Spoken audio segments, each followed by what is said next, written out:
Good afternoon. It's 3:02. I'm Joseph Bonanno, live from the 104.5 The Zone. Circus Sports at the Mid-Kentucky Downs Studios. The Titans have officially exercised the fifth-year option for 2023 first-round pick Peter Skoronski, who has started 48 games over the last 3 seasons. Today, the Titans waived the following players as they make room on the roster for the incoming rookies and UDFAs. Defensive end Ali Gay, defensive end Nate Lynn, defensive lineman Isaiah Rakes, linebacker Cam Riley, running back Blake Watson, and guard Clay Webb. They also placed defensive end David Abuka-Agoa on the exempt international player list, and he will not count against the team's 90-man roster. Titans will hold their rookie minicamp this weekend, May 1st and 2nd, as the new draft class UDFAs and camp invites will all be on the field for the first time. Head coach Robert Saleh's select players are expected to speak to the media on Friday. In NFL news today, 2 first-round rookies have signed their rookie deals, Eagles wide receiver Mekhi Lemon and Ravens offensive lineman Vega Ioane. For all your foundation repair, whatever it needs, you need to visit USSTN.com. Bringing news at once on your home for the Titans and Vols. This is 104.5 The Zone.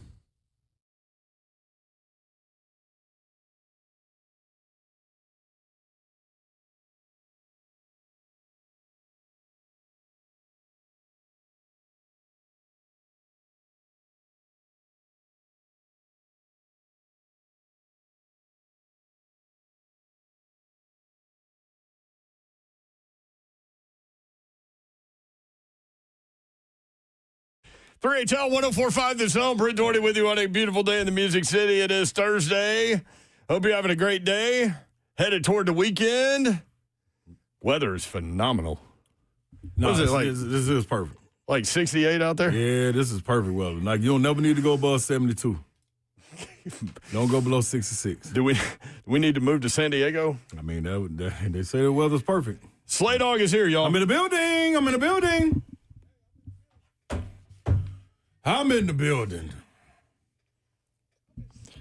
What up, Big Slay? What's happening, man? What's going on, man? Shout out to everybody that came through, man. So many kids came through to the Big Orange Caravan. You know what I mean? And got to give them love, man. So appreciate y'all sliding through. Getting the pictures, some autographs, great energy.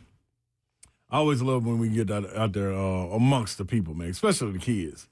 Kids that's riding home. Man, I forgot my boy's name, man. I asked his name, too. I think he in high school, though. 8th grade or 9th grade.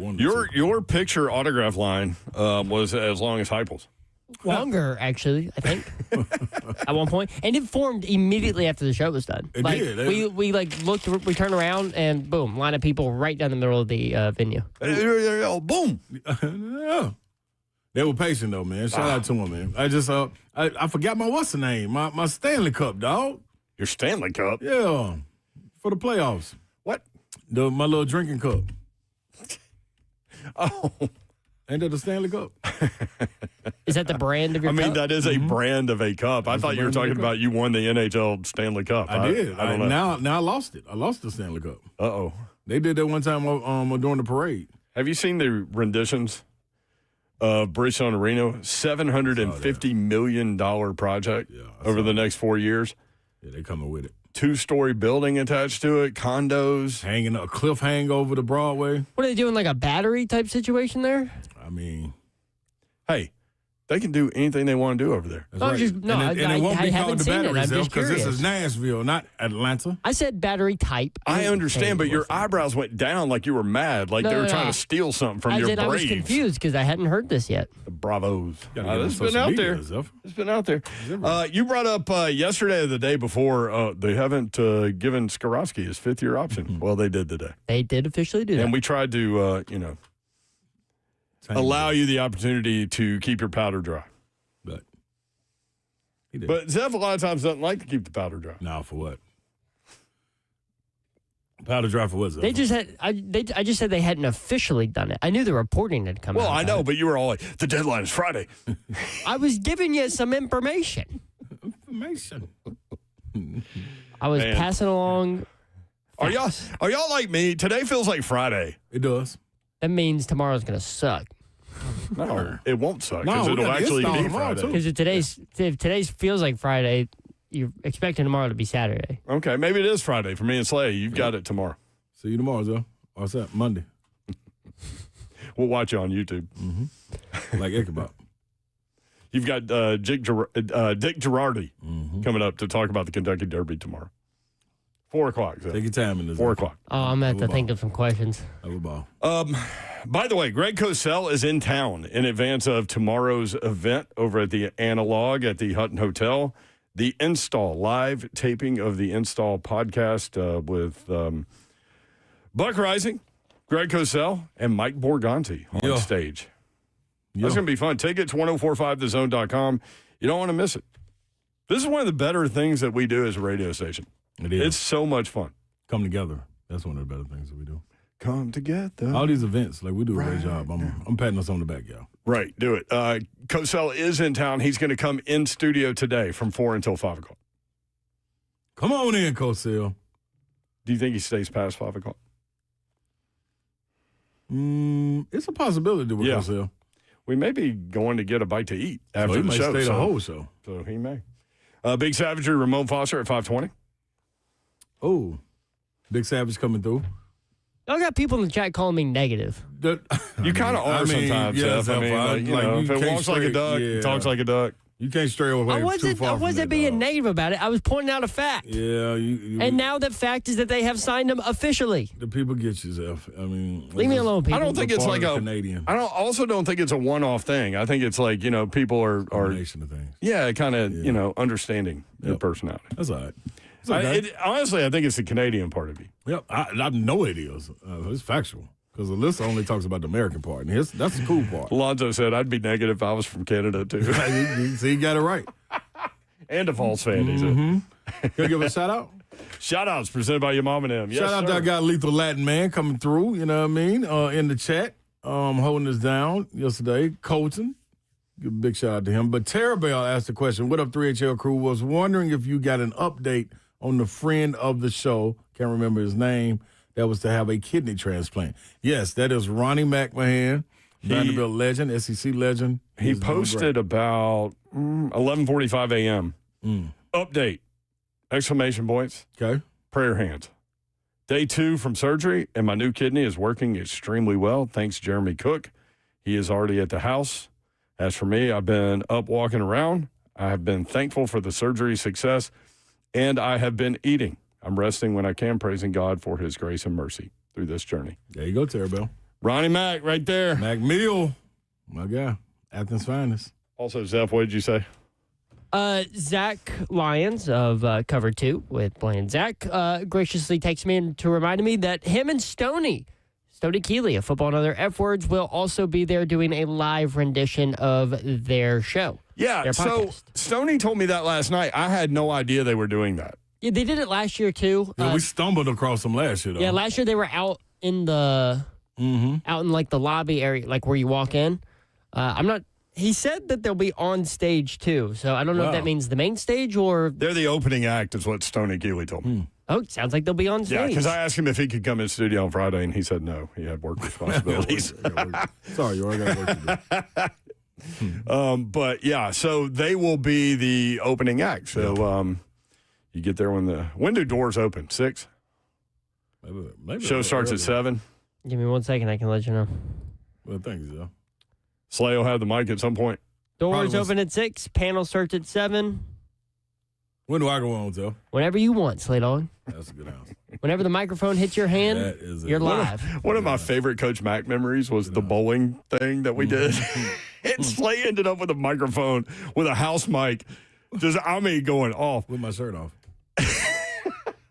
And Coach Mac walked up to you and took the mic from you. Did. Then when he turned around and walked away, I got it again. Turned it back on. He got mad. He didn't get mad at me. He got mad at the audio guy. Said, didn't I tell you to turn on? He said, I can't say no to him. He said, no, this is what you do.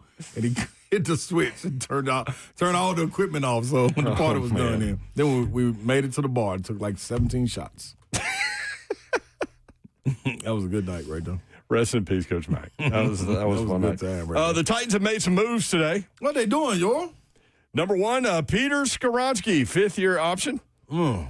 They got that done. Okay. They have waived the following players. Ali Gay, defensive end. I remember him. Nate Lynn, defensive end. Don't remember him. Isaiah Rakes, defensive lineman. Don't remember him. I do. Cam Riley, linebacker. Blake Watson. Randy Watson's cousin. Yeah, he was good and terrible. He played running back. Like, honestly, I could have named that name and asked y'all what position he played, and sounds like a linebacker. Blake Watson? Yeah. And Clay Webb, a guard. They released a guard. Okay. That's what they feel like. I mean, they got their eyes on something. That's a spot that we need a little help at. A lot of help. Exempt international player designation, David Ibuka Agoha, defensive end, 6'4", 252, from no college, it says. Yeah. It said college, no college. NFL program or something. The international player program. Okay, or whatever it's called. I don't know. I just said that. Then you like you think it was a real name. Yeah, whatever it's called. What? Zeph today, man. Hey, dog. What have you been doing today? Something has led you to this point. In the sun with the breeze. Did you work other jobs today? I did. Did you? What did you take pictures of today? A lot of machines, like equipment. The international player pathway. We were close, right? No, let's go back to the machines. Yeah, I like that too. What are you, the Terminator? No, like skid steers and excavators, stuff like that. Skid steers? What is that? You don't know what a skid steer is? A skid loader? No. No. I don't.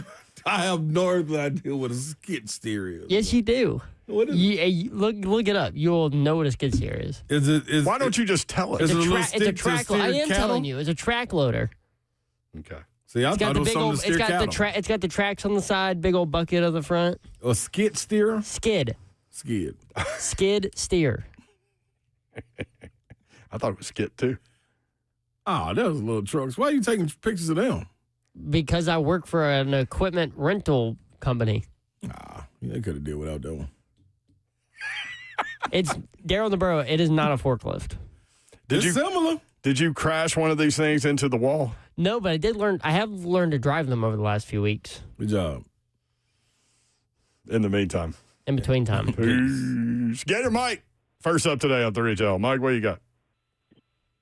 What's up, real quick, fellas? Ron, I finally had to call back in because you were out. First off, congratulations to all the Gators that were drafted. We had one in every round, Brent. How about that? 7. One in a round. Congratulations. I remember when you guys used to have like 4 first-round picks. I know. So do I. Hey, I long for the days of Urban Meyer. Yes. Secondly, Ron, what about my Gators? We're going to run it back. Close. Y'all very. I talked to you since Thomas Howe. Yeah, y'all very close. Y'all waiting on Ruben Chinyelu to make a decision. Yep, Ruben Chinyelu. We signed that other foreign dude that played with Clavsar. Have him off the bench, so I don't think we'll get that Malala Sek or whatever that dude's name is from Iowa State. It's a hell. But, yeah, excited. I'm like you. I don't think they like the taste in their mouth of how we ended. But finally, Brent, I got one more question for everybody for the Big Orange Caravan. All right. Out of all the zone personalities, not counting Ron and Ramon, who would have the longest line for autographs? You, Lucas? Nah. Will Bowling? Nah. Zeph? Nah. Definitely not Zeph. Hey, someone did want to take my picture yesterday. I saw that. That was funny. Zeph's a superstar. I was talking with Ross when that happened. And Ross goes celeb. You know it's going to be Babsy, man. Babsy, for sure. Yeah.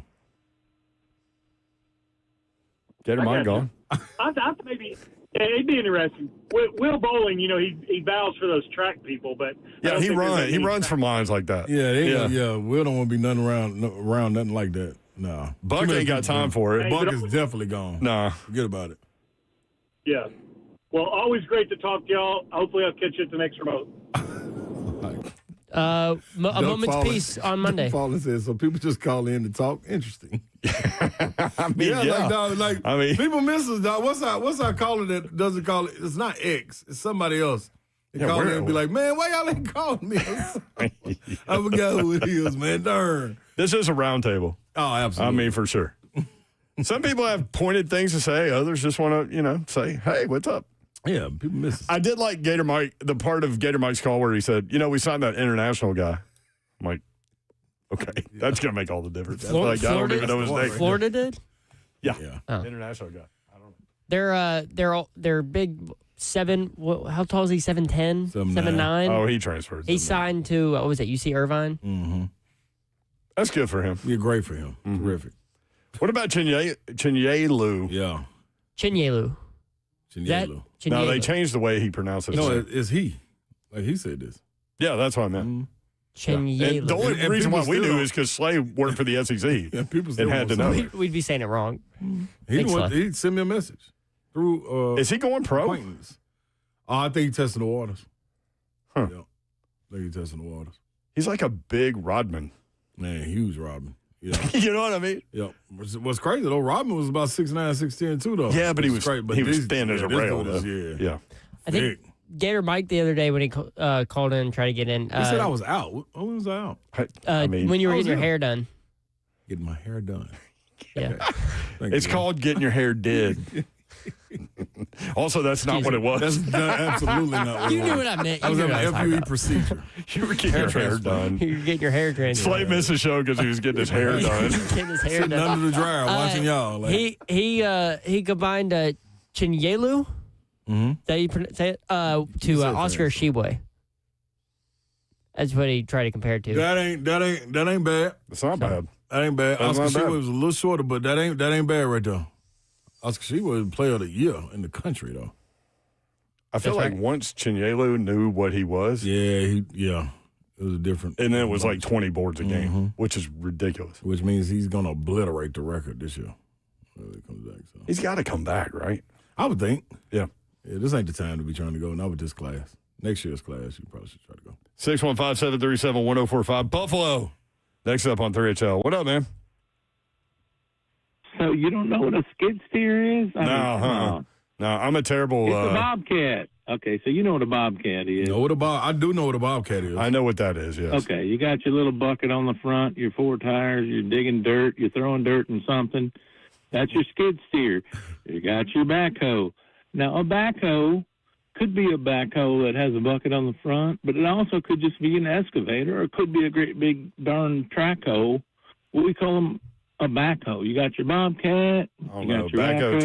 trackhoe, you got all kinds of. There those. you go. I mean, I hate to remove y'all's man card for not knowing what a skid steer is, but I I'm never gonna knew just- that name. I'm Man. I'm gonna- gonna be honest. Like, because the other part is, why would I be on one? Well, I mean, everybody has to have some kind of a little project where you got, I got to dig a little bit of piece of dirt here, throw a little gravel over there. No, they got them things You know. called shovels for people like Shovels. I'm gonna use I a will shovel. get on a I'm- shovel. are I you don't, re- I don't mind it. Are you at the point in your life where you're using a shovel, too? Yeah, I'm not even at that. 58 years old. I mean, you got to get your exercise. I don't care if you're just trying to jack your trailer up and get Right. your truck up under it, or, I mean, you got to get your exercise. Walk out to the shop a couple times, get your heart flowing. I immediately, when I hear steer, I immediately go to ranch farming. A lot of farms do All use right, them. well, there's that. There is that. Listen, Buffalo, you've listened to the show a long time, man. I lost my man card a long time ago, bro. Also, I'm going to see Devil Wears Prada 2 this weekend. I have seen the ads for that movie all over the place. Oh, yeah. All over the place. It's going to make a lot of money, Zach. They are spending some money on their marketing. Yeah. Spinning some money. It's an incredible. The first one was incredible. We'll see. We'll see what I still ain't seen it. Prada 2 has. I still never seen Prada 1. I mean, it's the same people. I got a pair.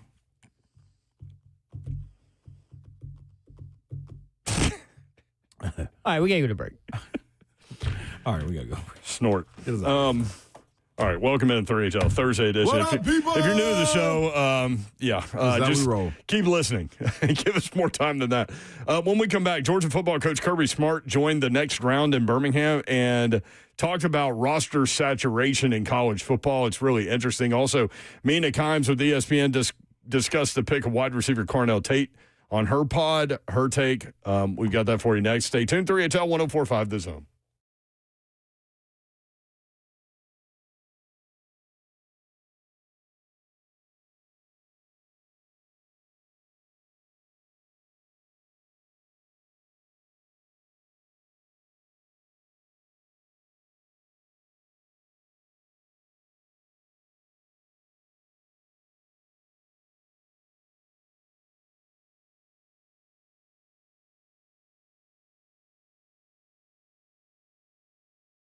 What's happening, good people? Big Slay here, and growing up in Nashville, you know exactly what time it was when it was time to go get something to eat. That's Shoney's. That's what time.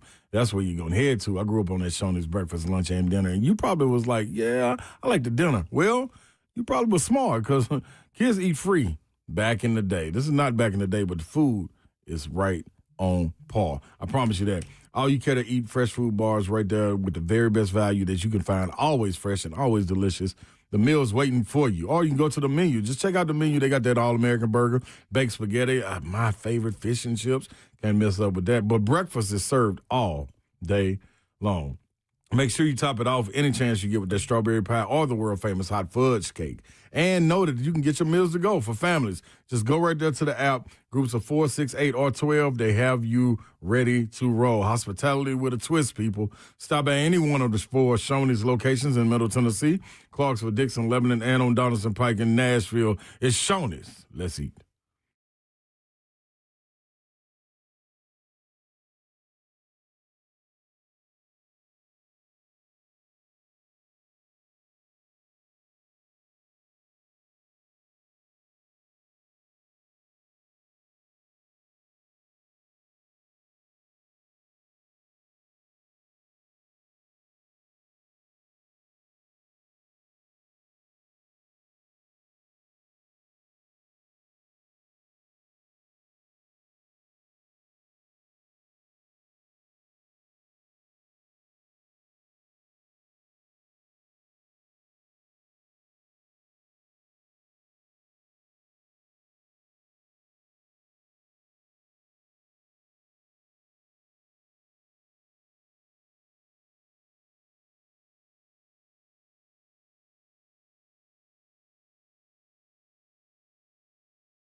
3HL 104.5 The Zone. Brent Doherty, Ron Slade. Dawn Davenport will be back on Monday. She is in Gulf Shores, Alabama. You can catch her doing beach volleyball this weekend. Oh, yeah. Oh, yeah. You know, we talked last week. I don't know when I'm going to get into the NBA. Like, it's been kind of weird this year. Usually I get into it toward the end of the regular season, but and then like a lot of people my age back in the day, I was all in all the time. Yeah. Regular season when you had, rivalries and Yep. players stayed where they were, for long All these are periods of now, time. there's all new developing rivalries. Like Denver, Minnesota, there's San Antonio with OKC. Like, But it switches so quickly. It does. Because it's so many young guys, though. You know what did it is the other day in the chat, I forget what I was watching. I think I was watching Lady Vols softball or something, and you were like, man, that was a dunk of the year. So then I turned the game on, and it was, who was it? Magic and the Pistons. Pistons, yeah. Dude, there's some high flyers out there. That's one thing for sure. Which I actually watched that game. That was the first game I watched when I was at Circa that night and watched that game then. But, man, I was all in last night, Rockets and Lakers. Yep. And, Rockets are the 16th team in history to go from 3-0 down to force a Game 6. Yeah. Yep. And so LeBron, after the game, was like, it's hard to close people out. It is. Ain't no question. Like, you need other people. Like, that's the crazy part. Like, LeBron to get the flack, but you can't have, God, what's my guy's name, the left-hander, scoring 1 point. Anthony Peeler? No, he would have loved to have Anthony Peeler. You talking about Austin Reeves that just came back? No, not Austin Reeves. Left hand played the Duke. Golly. Where's Ross Johnston when you need him? I felt like LeBron, and it's easy to criticize, right? But down 4, I think he could have gone to the basket, cut it to 2. They're not going to foul him. But he took the 3, and it was an open look. But Luke Kennard. Oh, Kennard, Luke Kennard. 31 former minutes Grizzly. and 1 minute. 1 point. You're started. That ain't gonna help. Like this is the problem. This is the problem I have with this. I feel team. good that I could have done that. No, put Dalton Connect in. I guarantee he can do better than that. Like, and Luke Kennard's not no defensive guy. Like, Yeah, so. Don Connect don't really get much action, does he? Not much. Zero. He'll have to get traded to get action. But you know what another thing is too though? What's another thing? Another thing is the problem. Like when playoffs come on, we know where to find them. Now you got the Amazon. You got sometimes it's on NBC. Sometimes it's on ESPN. Wasn't it on What's the other Netflix one time? Man, it's so many different apps. Like it's like, come on. I have to voice remote it. See, like you used to know where to go. Well, now that's starting to get into college. You see the news today, Brent, with Duke. What's the news today? 3 of their games next season will be exclusively on Amazon Prime. Yeah, I don't care. Like, I feel like we all overpay for all these services. Yeah, that's very true. And then, like, ESPN and Hulu and Disney all bundled up, but I think I have 2 of them. Like, two of them individually? Yeah, and I can't figure out, like, hey, man, I need to get rid of one of these. Like, they don't make it easy for you to change things. You know what I mean? It's almost as bad as, like, your cable company, like, trying to, like, change your cable plan. Yeah, and they still try to sell me another bundle. And I'm like, y'all should know I already have 2 of these things. Yeah. Why are you trying to give me 3? You're like, hey, maybe we can get this guy to pay for an extra one that he doesn't need. This dope has multiples. Let's get him another one. Let's bring in some more money. He'll fall for it. He will fall for it. Give me your time. So this is interesting. The next round down in Birmingham, friends of ours, Georgia football coach Kirby Smart was on with these guys. They talked about a lot of things, but one of the things that stuck out to me was a discussion that led them down this path of roster saturation. And Kirby Smart was talking about how, I don't know, 11, 12, 13 years ago, those Alabama teams would have crushed every team today. Yeah. Which is probably true, right? Like I think that's a fair point. Was crazy. Depth was crazy. We'll talk about it, but let's hear from Kirby Smart here on the next round in Birmingham. From when you were in Tuscaloosa and then early at Georgia to now, how much has the depth changed on your roster? Man. The 1 to 2, 2 to 3s. I tell people all the time, I was like, our best Alabama teams, I'm going to go 2012, 13, 14, 15, would beat the dog out of all these teams right now because they could practice different and they were deeper. Okay, the game has not changed that much from 2012 to 2025, but the roster has, and those teams would clubber lane somebody. They would just physically beat you. And I look at our team now and I go, oh, man, oh, God, we don't have the depth we had. We're not as good as we were. We're not going to be – and then we go out there and win the SEC. And I'm like, it's just relative. Yeah. It's relative. It's like everybody's going – I'm not saying going down because there's an Indiana. There's a Michigan. But relative, it's going down. Like there's not as much talent acquisition and much as talent on a team to be able to just develop it and grow. I'm playing younger players. I got kids that would have never played at Georgia when I got there or at Alabama I was there that are having to play now. Right. Because you don't have enough. From when we've talked about this so much, and we said it, I know for sure 3 years ago.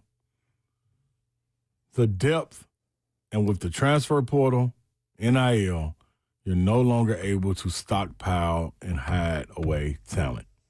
That's over and done with. The last teams that were able to do it, and Kirby kind of mentioned it, was the Georgia team that had Jalen Carter coming off the bench. What's the the crazy line? No, Kobe Dean. They had a coming off the bench. I know what you're talking about. They went to the Eagles. It was like, dog, what? Like, when are they gonna stop? Like this don't like you can literally play 2 or 3 plays.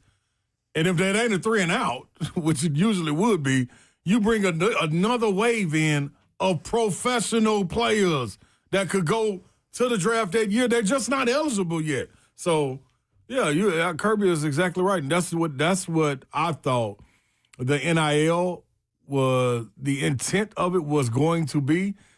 Just right now, you have no way to kind of harbor it. It's like, what are we doing with all of this? The transfer portal and everything like that. The guys don't develop, so they're a little less experienced. You had a guy that was coming in, like similar to what we talked about with Cornell Tate. Cornell Tate waiting in line. Look at the guys that he said he learned from. Marvin Harrison Jr., Ibuka, JSN. Like he played with Jeremiah Smith. Like that doesn't happen anymore. Because if I'm not playing by 6 or 7 games, my decision is already made up. I'm hitting whoever was my representation and telling them, hey, man, find me a place I can go play. And then you leave, and then the development goes, therefore decreases the depth because now you got a guy that's coming in from college, maybe a mid-major that hasn't played on that level, not used to the speed, and it's no longer a lot of times. That's why I asked Hypo yesterday, man, with this transfer portal and things like that, how often are you able to go good on good? I know it's not likely during the season, but right here in the spring and training camp, this got to be the opportunity to go good on good, man. And he answered you quickly, which surprised me. And he did say in the spring, like he said that. Yep. Because you can't risk somebody getting hurt. That they go good on good. But you can't risk them getting tweaking. He didn't mention the fall. Shout out to the tweakers. No, he didn't mention the fall. But that's, man, like, and then you mentioned to him, like the team that from Pearl Cone, and you start naming the guys, and he was like, dog, dude, them dudes. He said, you imagine going to get Big Al, John Henderson, and them, but y'all doing the same thing when you was at Oklahoma. Yeah. That good on good is different. But he did say, I'm glad I didn't play in the SEC back then. Yeah. Back then. Yeah, you only had to deal with one team, Texas. That's it. Yeah, so that's the strange. I don't even know does it get back to that? I'm not sure you can get back to being able to stockpile talent that way until guardrails maybe come on, and then guys, if all things are equal at the Power 4 level, then maybe you start choosing the route to go with as far as coaches and development, just over the money, chasing the bag, knowing that could be your best opportunity to get that much, that amount of money in that short span of time, knowing that you may not be going to the league next year. So it'll be interesting, man. So are diluted rosters better for the sport? I think that's a good one, you. Thanks, Slick. Is diluted rosters good for the sport? Balancing out the talent a little bit more, spreading it out. Yeah. Ooh, that's a tough one. I would say you get an opportunity to discover more, I guess, earlier. But then, then you go to retention. So I would say yes, it's good for the sport, but it's not good for retention. Because those guys that were young, that had an opportunity to play early, and get some experience, probably going to come into their own, got somebody else that's coming in that they're going to fight with, says, nope, I ain't finna do all that fight, man. I'm finna go right over here to USC where they're going to pay the same amount, and I'm going to start right away without looking over my shoulder. So the retention part of it, I think, is the biggest part. But Parity? You got to think. I think it's great. Three different winners of the college football national championship in the last 3 years. All in the Big Ten, though. True, but it's three. It's not the same. It's not the same. Ohio State 3 times, Michigan 3 times, and then you got Indiana, who wasn't a football school at all until now, when they can take advantage of the transfer portal and NIL and build a roster that wins a national championship. That's a good point too. Will Indiana go back to back? I'm thinking no, like a resounding no, but they'll be in the mix. Yeah, but to Zell's point. So I think it'll be it could be 4 different teams. It could be Notre Dame next year. I think the reason they would like that, though, is because could be Texas. The lack of depth. Yeah. You know what I'm saying? Like, and the depth that they had, those were older guys that came with him from James Madison that he was able to pick up. Yes, you had to sprinkle some in. You have to because of the transfer portal. But for the most part, the majority of it, for instance, Vanderbilt. Like, look at it. Those were veteran guys over there. You know what I'm saying? That you brought in that played more than a year together. And it meshed well. Yeah. So it's hard to. So, Zeph, do you think Indiana they're gonna go back and fight for it again? No, I don't think they will. Oh, I'm saying, but guess who will? Ohio State. They'll be back in the mix. They will definitely be back in the mix. Same quarterback, You know what I mean? Julian Sayin, Jeremiah Smith still. Yeah. They'll be right back in it. Texas should be knocking on the door. Ohio State does have a tougher schedule than they've had. Yes, they do, finally. Notre Dame, Texas. Notre Dame. Mm-hmm. I would say that about all the teams in the Big Ten, though. It'd be tougher for Indiana. When they get the tougher schedule stuff. Also with Indiana, like part of me just thinks, man, that was lightning in a bottle. Now, I know he won the year before, and he's building stuff and all these things, but for them to go undefeated and win a national title, that's interesting. All right, when we come back, Mina Kimes' thoughts on Carnell Tate being the choice at 4. She has some interesting stats about Cam Ward in this deal. We'll be right back. 3 HL. Need a break.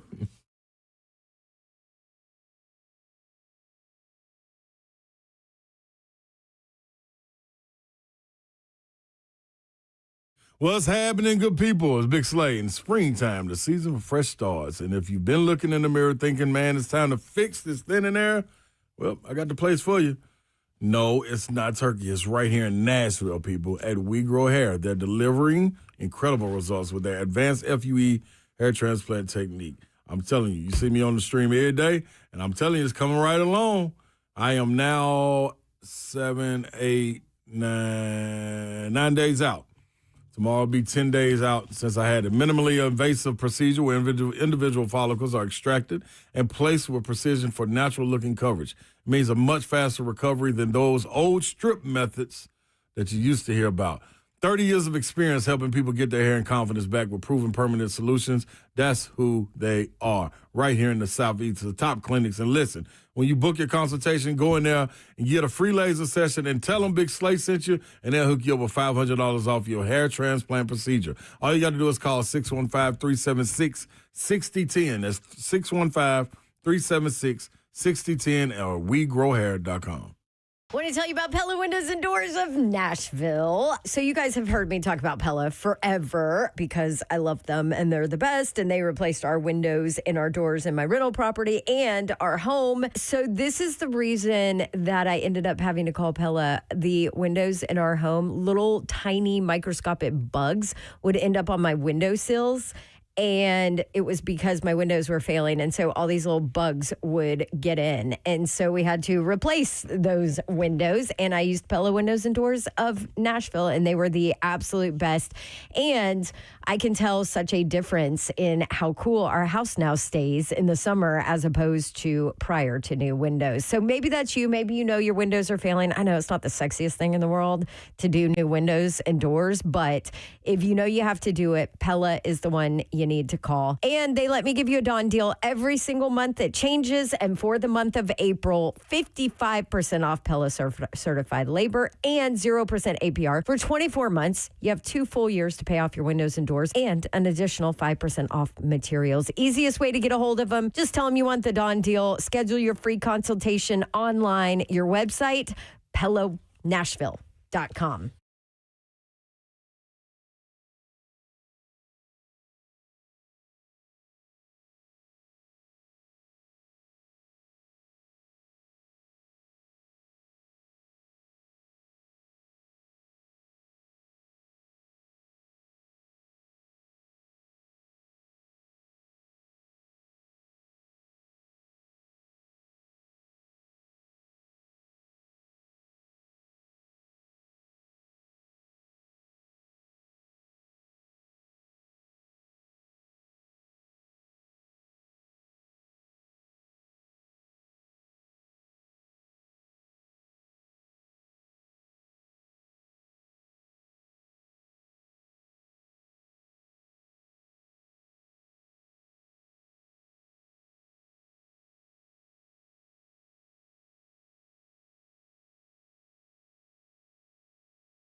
HL 1045, the Zone. Britt Doherty, Ron Slay with you. Little Green Day for you, minus the lyrics. That song will tear you up if you put like a collage of people's memories and stuff. Play this. So you know what song this is? No. I like a little Green Day, though. Time of Your Life. Oh. Yeah, I know that. Time of Your Life. Yeah, I know that. I do know that. Mm-hmm. That's a good little jam right there. I would have never guessed it. I didn't understand the lyrics. There. Yeah, not just on the music. Yeah, just a little loop. Typically, if the stuff in our system doesn't have lyrics, it just has instrumental. This one did not. So I thought it was going to be lyrics. That's a good little discussion there, Slay Dog, about the that's diluted rosters. Because we've been talking about it over and over. That. Yeah, because there's so many different directions you can go, and there's so many different ways or reasons it's happening. And who's the one to put a stop to it? Yeah.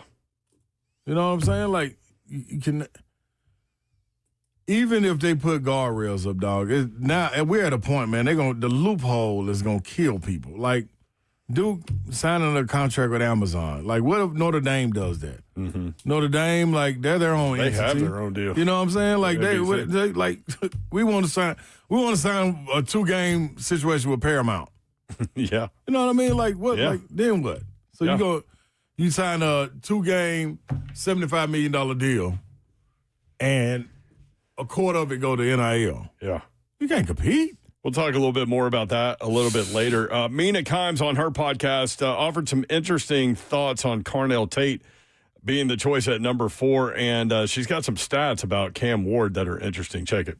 I understand some of the skepticism about Tate's upside and is he going to be a top 10, 15 receiver in this league because that's what you want when you draft a player there. I don't know. I will say if I'm a Titans fan, I am a lot happier today. This receiver in particular is going to be immediately impactful in this offense. Tate, we know what he's being brought in to do, which is big plays. I was just looking at the top teams in explosive pass differential, so how many they had versus how many were on them, and it's all the best teams in the NFL. The Rams, the Seahawks, the Bills, the Pats, the Packers, and then the Titans were 30th. Cam Ward on 20-yard throws Check this out. was actually 8th in precision pass rate, which is the true media stat. Is it hitting the receiver in stride? On 20-yard throws, the Titans were 26th in drop rate. We know he can throw the ball deep, but they did not have someone I trusted, and now they do, because if there's one thing Carnell Tate is going to do, he's going to catch a 20-yard throw. He's going to catch it perfectly, and he's not going to drop it. I genuinely believe this is the best thing they could have done for Cam Ward. How about that? That's good news. So for those of y'all that just are all in on Cam Ward not being a good quarterback, that's where the analytics comes in, and you can those numbers actually help you kind of put into context what he was. Right. 8th in terms of precision passing on 20-yard or more routes, and the Titans, what was it, 26th in drop rate? Mm-hmm. And then Cam Ward gets blamed for all that, right? Yep. I thought that was really interesting. Good stuff on Mina Kimes here. No question. I think the context you got to keep in there, too, with it is you're working with the majority of 3 rookie pass catchers. That's right. A guy like Tajay Spears that was in and out of the lineup, who was going to be leaned on. Chig, who caught midway during the season like we thought he would. You know what I mean? Gunham did solid, but you were getting guys that were coming along. Calvin Ridley going down really, really, really hurt. And even when he was in for a second, like it was like, this ain't who he was looking for. You know what I'm saying? So that's the other part. Yeah, you got to get guys. Wan'Dale Robinson and Calvin Ridley Carnell Tate. Like yep. we expect a lot. I expect a lot of things out of them. I'm gonna be honest. Going back to what we were just talking about, iron and sharpening iron. Like I need to see them dudes together all the time. But would you have thought that until you heard that stat? Like, in terms of analytics things that the football nerds get into, I think can be helpful when you're trying to tell a story. It doesn't tell the whole thing. The film tells the whole thing. But to hear that 8th in the league. No, that was interesting. In precision passing? Yeah, that was interesting. Because I always thought he was a little off. but like a Waymo? Yeah, like a Waymo. But you got to understand where I'm seeing it from. I'm not watching the game from the All-22 when the game's happening. I'm, in a sense, ball watching. You know what I mean? Watching as a fan. So I couldn't see that. You know what I mean? I'm watching when the ball leaves his hand, not noticing what route the receiver's supposed to be running, what he's running. Did he get stumbled? Did he stumble and fall? Like all kind of little stuff. So, yeah, thank you, Mina Kimes.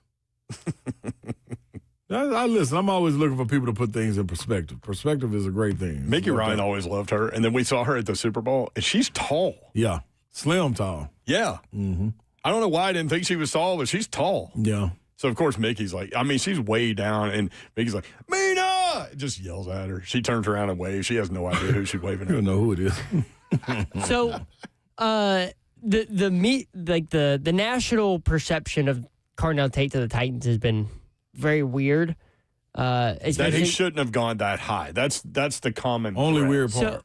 But if that's the guy you want, that's the guy you want. Now, they wanted best offensive playmaker. I think that's pretty clear, right? Like had Jeremiah Love been there at 4, I'm convinced that would have been the pick. Oh, but yeah, he wasn't. for sure. He wasn't. So then you go the next guy on your list, and then what we were talking about 3 years from now, it doesn't matter where he was taken. Right. Is he a player or is he not a player? It doesn't matter if he was picked 4th or 12th. Like, is he a player or not a player? What's the production? So Bucky Brooks, I bring this up because Bucky Brooks, I sent this to you this morning. right after the draft, he gave his winners and losers of the draft, and he listed the Titans as the losers. And one of the reasons he put was because they reached on a collegiate wide receiver 2 that doesn't really possess, that he doesn't believe will become a wide receiver 1 in the NFL. But it's funny because if you look at any of his stuff about Carnell Tate pre-draft, which is going to teams that weren't the Titans because Titans kept that pretty under wraps, it was, Carnell Tate has all the tools to become a wide receiver 1 in the NFL. I'm just confused on where the switch happened. Is he not a wide receiver 1 because he went to the Titans? Is he not a wide receiver 1 because he went 2 picks higher than you thought he was going to go? Yeah, and listen, I'm not going to fight you on that. Like, if that's your opinion, that's your opinion, and I get it. I get it. If you think Carnell Tate went too high, I get it. But the other part of me is, like, I'm a wait-and-see guy anyway. So, I mean, I say that every year before the draft. Like, I'm going to be wait-and-see guy on this dude. And I'm excited that they got an offensive playmaker because what if he is that guy? What if he is one of the top 12 to 15 guys in the league here in a couple years? Yep. And it won't happen immediately, but what if he is in 2 or 3 years? Yeah, I'm over the he went too high anyway. Just only thing I can put with that is it was unexpected.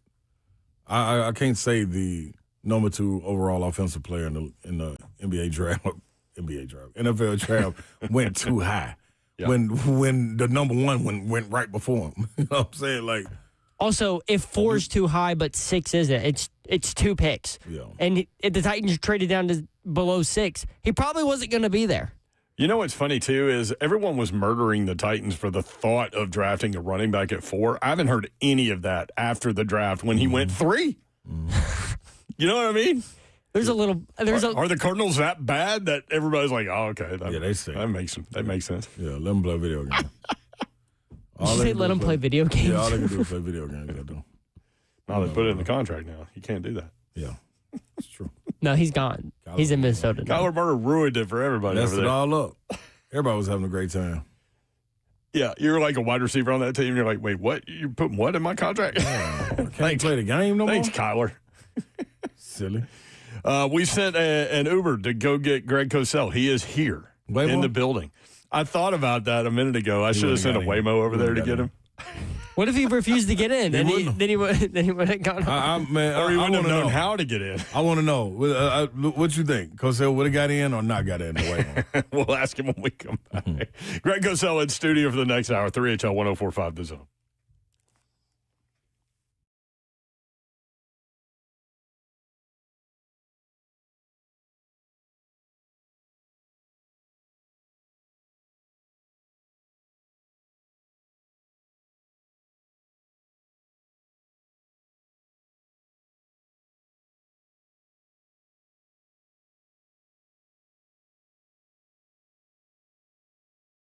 United Structural Systems, USSTN.com. When you start noticing cracks in the walls, uneven floors, or driveways that are sinking and separating, it's more than a home issue. It's a peace of mind issue.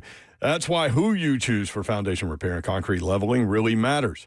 Trust United Structural Systems because they've been doing this the right way since 1994, 3 decades, more than 3 decades, right here in Tennessee. USS does not believe in quick fixes or scare tactics. They take the time to inspect, explain what's happening, and walk you through real proven solutions that are built to last. Whether your home needs foundation stabilization, crawl space repair, or concrete leveling for sinking sidewalks, patios, or driveways, USS uses engineered systems designed for long-term performance, not temporary patches. From the initial inspection to the final repair, USS listens, educates, and delivers results that you can trust so you can feel confident that your home is safe today and protected for the future. Learn more or schedule your inspection, USSTN.com. That's USSTN.com. United Structural Systems, committed to our customers. Invest in what matters most. We are USS.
Good afternoon. It's 4:02. Joseph Bonanno live from the 104.5 The Zone Circus Sports to the Mid-Kentucky Down Studios. The Titans have officially exercised the fifth-year option for 2023 first-round pick Peter Skoronski, who has started 48 games over the last 3 seasons. Today, the Titans waive the following players as they make room on the roster for their incoming rookies and UDFAs. Defensive end Ali Gay, defensive end Nate Lynn, defensive lineman Isaiah Rakes, linebacker Cam Riley, running back Blake Watson, and guard Clay Webb. They also placed defensive end David Abuka-Ogoa on the exempt international player list. The Titans will hold their rookie minicamp this weekend, Friday and Saturday, as new draft class UDFAs and camp invites will be on the field for the first time. Head coach Robert Saleh and select players are expected to speak with the media on Friday. For all your foundation repair, waterproofing needs, you need to visit USSTN.com. Breaking news at once on your home for the Titans involves. This is 104.5 The Zone.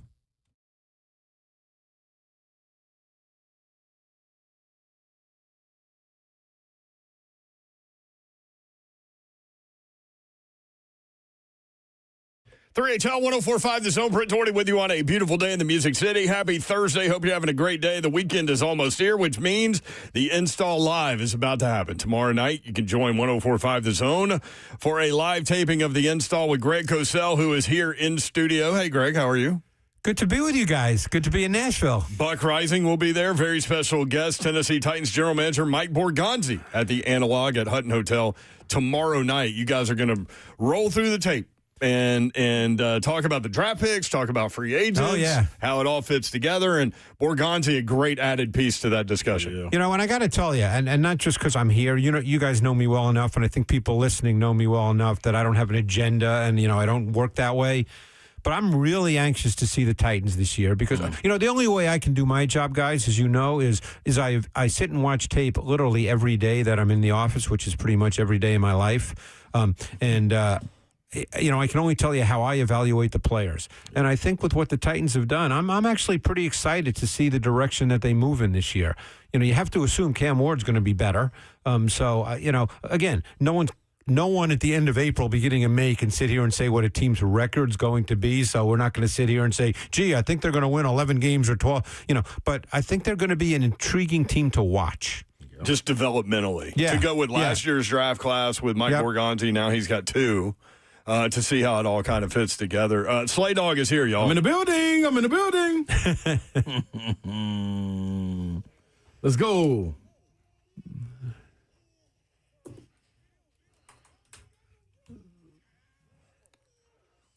Dawn Davenport will be back on Monday. She is working beach volleyball down at Gulf Shores. She'll be on ESPN this weekend. She's probably being tortured, huh? Yeah, I would had to twist her arm to send her down there. Do you want to see what the weather's like in Gulf Shores, Alabama? Probably 78, 80. How was the flight, Cosell? It was great. And you know what? I'm loving the weather here. It's not too hot. No, this is perfect. So I'm loving it. You know, because I looked earlier in the week and I was so happy to see it. Because as you guys know, I've been here when it's been, 95 and humid. That's no fun. No, can't move around like you want to. No, I said we could get between 66 and 72. Perfect. We'll live with this. Yeah, beautiful. This is it right here. All day long. No question about it. What is it, Yor? It is currently 78 degrees. There you go. That's nice, too. That's beautiful. Especially with the water. This weekend, Saturday and Sunday, 73 and 74. Oh. She does have some rain involved, though. So no rain. I saw there's no rain here next couple of days, so I'm pretty excited about that. Finally. We had enough to last, couple of days? Yeah, we had a couple of days of Did you have a tornado watch? Yeah, the tornado warnings, one touchdown, actually, just north of the city. So, that's what we've been dealing with for sure. Yeah, we thought about sending an Uber. We thought about sending a Waymo over to get you. What is that? I told you. I said, listen, Cosell. I guarantee Cosell ain't going to get in it. I wouldn't get in it, Cosell. So you'll see them. There are these white cars with all kinds of things going on and no driver. I prefer a driver. I'm telling you, man. Slay said, if you send a Waymo over there with no driver, Cosell's not going to get in. No way getting in there. And by the way, you are correct, Slay. I would not be getting in one of those. No way possible. I won't do it either, Cosell. Maybe it's because I'm old, guys, but I like actually a human being. You know? I'm with you, man. Cosell, we just played a cut from Mina Kimes from ESPN. She was on her podcast talking about Cam Ward. And, Zev, do you have that again? I would love to play this for you because I know you're a tape watcher. You're not an analytics guy. But sometimes those those little things, those little nuggets that people come up with, kind of fill in the blanks a little bit. And she came up with a couple of things that were really interesting, talking about his accuracy and the drop rate from Titan receivers. Listen to this is Mina Kimes from ESPN. I understand some of the skepticism about Tate's upside and is he going to be a top 10, 15 receiver in this league because that's what you want when you draft a player there. I don't know. I will say if I'm a Titans fan, I am a lot happier today. This receiver in particular is going to be immediately impactful in this offense. Tate, we know what he's being brought in to do, which is big plays. I was just looking at the top teams in explosive pass differential, so how many they had versus how many were on them, and it's all the best teams in the NFL. The Rams, the Seahawks, the Bills, the Pats, the Packers, and then the Titans were 30th. Cam Ward on 20-yard throws was actually 8th in precision pass rate, which is the true media stat. Is it hitting the receiver in stride? On 20-yard throws, the Titans were 26th in drop rate. We know he can throw the ball deep, but they did not have someone I trusted. Okay, and now there's the point there, and I know like those numbers can be whatever they are, but that is an indicator that he is delivering the football, and he had young receivers that were dropping them at a high rate. Yeah, well, you know what I also took away from that, which is something I've talked about for years, and not just because I know, but because coaches talk this way. One of the points she made that was probably got lost in the specifics about Cam Ward was offensive coaches think about explosive plays and defensive coaches think about stopping explosive plays, because that's basically what she was talking about as the general point of view. And you're always trying on offense to get players who can create explosive plays. And because that's, you know, it's very hard in this league to go 12, 13 plays and score touchdowns. You know, that can happen. Obviously it does, but that's a really hard thing to do 3-4 times a game. So you need a way to create explosive plays, which percentage-wise, as we know, come out of the pass game far more than they come out of the run game. I like that. I like that, Cosell. I also said, for a little bit of context, too, the guys that he was throwing to, how different would it have been if a guy like Calvin, Calvin Ridley, and I think to what you were saying, like the look ahead to this group next year, that's what's so intriguing about it.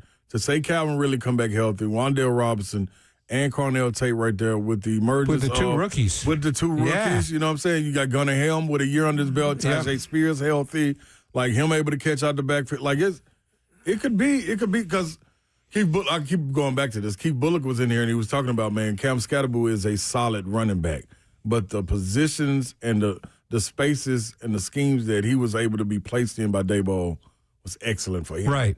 So.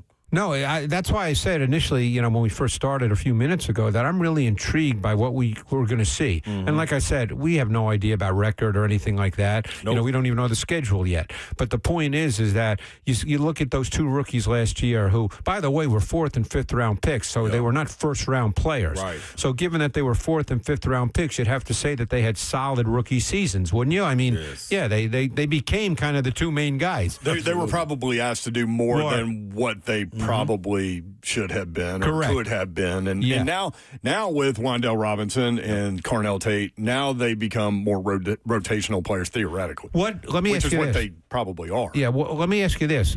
Calvin Ridley, what is his contract status, do we know? In other words, if they feel, and again, they can move on from him after this season. Mm-hmm. So because Calvin Ridley, they could now, honestly. Right. Yeah. I'm very curious to see what the thought is with him, because Calvin Ridley obviously is 31 now. Yeah. He's coming off a significant injury. Mm-hmm. Look, I loved Calvin Ridley, you know, at his best, and who knows what he is now. No one really knows the answer to that.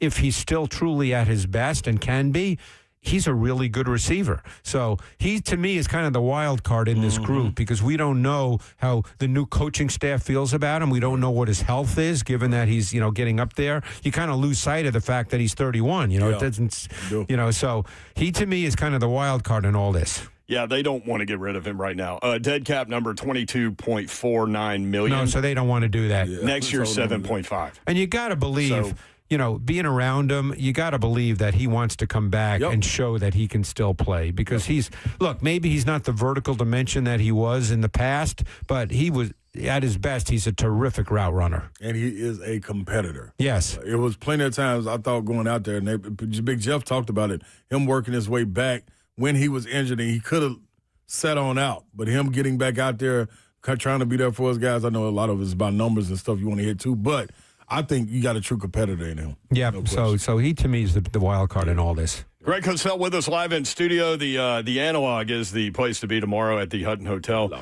Greg and Mike Borgonzi and Buck are going to go through all of the draft picks in great detail. We'll do a little bit of it today, but we'll save that detailed discussion for tomorrow. But we will talk about the roster. We'll talk about other NFL teams and draft picks. Greg Cosell in studio. If you want in, 615-737-1045.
3HL 104.5 The Zone. Britt Doherty, Rod Slay with you.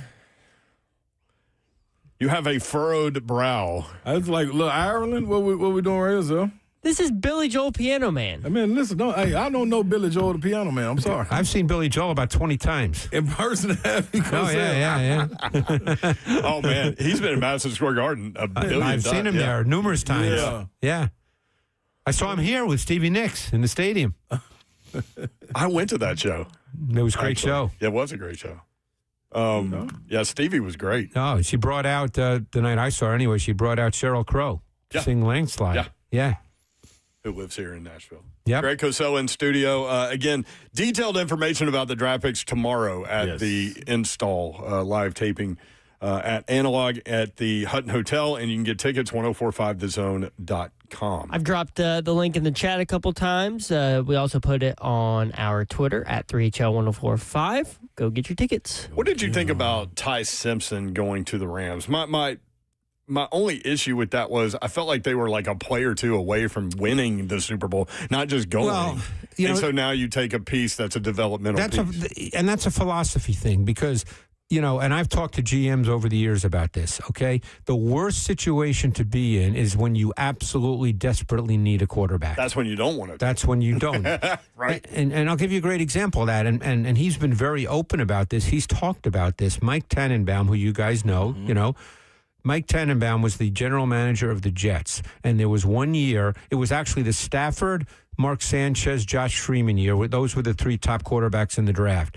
At that point, the Jets had one quarterback on their roster, and people will remember who that quarterback was in this area. It was Eric Ainge, who played at Tennessee. And Eric Ainge was not going to be an NFL starter nor a backup. So the Jets needed a quarterback. They did not have someone they could line up with. So they ended up drafting Mark Sanchez with the 5th overall pick in the draft, and they will tell you, and Mike Tannenbaum will tell you that he was not rated anywhere near that high.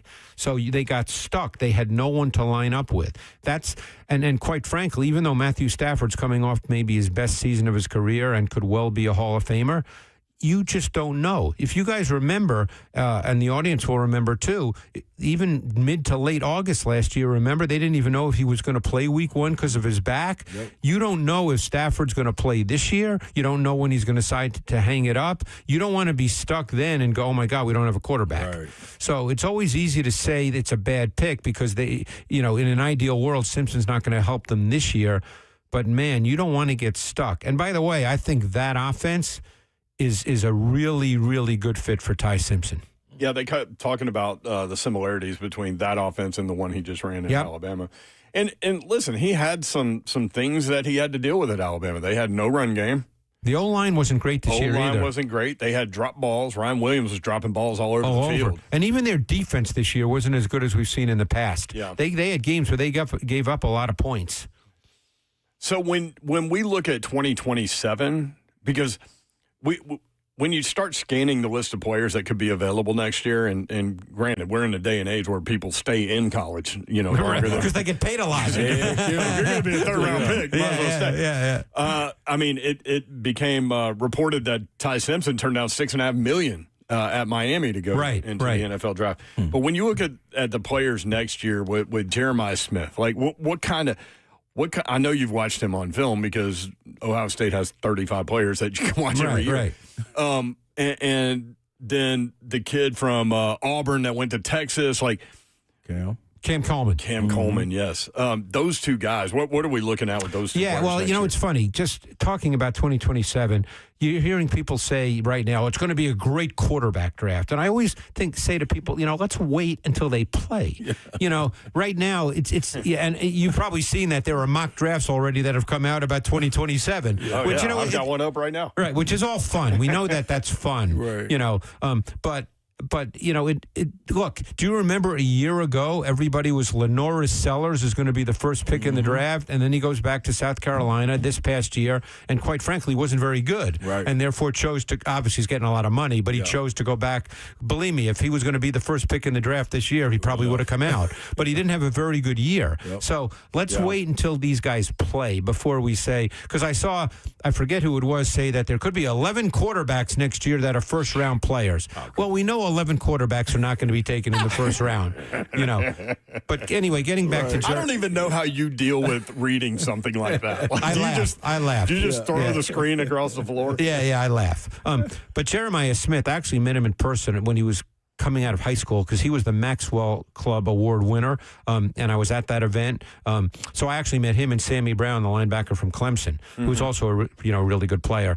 And Jeremiah Smith is tall. I mean, it's always hard sometimes when you see a guy watching on TV or even on tape sometimes, you don't know for sure. But I stood next to him. He's a legit 6'3". And obviously he's a great prospect. And, Coleman, it'll be interesting because obviously Auburn did not have a good pass game. I don't think it's any knock on Coleman's ability, but now he's going to Texas where they switched quarterbacks at that Vandy game, and then he caught 10 balls for 200 yards or whatever it was. Yeah. But overall their pass game wasn't very good. No. Right. So obviously under Sarkisian and with Arch Manning back, and you have to figure. And by the way, he didn't have a great year either. So you got to figure he's going to get better. So you got to figure Coleman's going to be a big factor, and could catch 80 balls for 1,300 yards, and then he'll come out. Those are two. The thing is, those are two big guys. Yeah. That's the thing. You're talking. Both guys aren't. I know what Smith is, but isn't Coleman around 6'3" as well? Yeah, he's a big guy. Yeah, no question. Before going away from them, did you get a chance to watch did you get a chance to watch Malachi Toney much?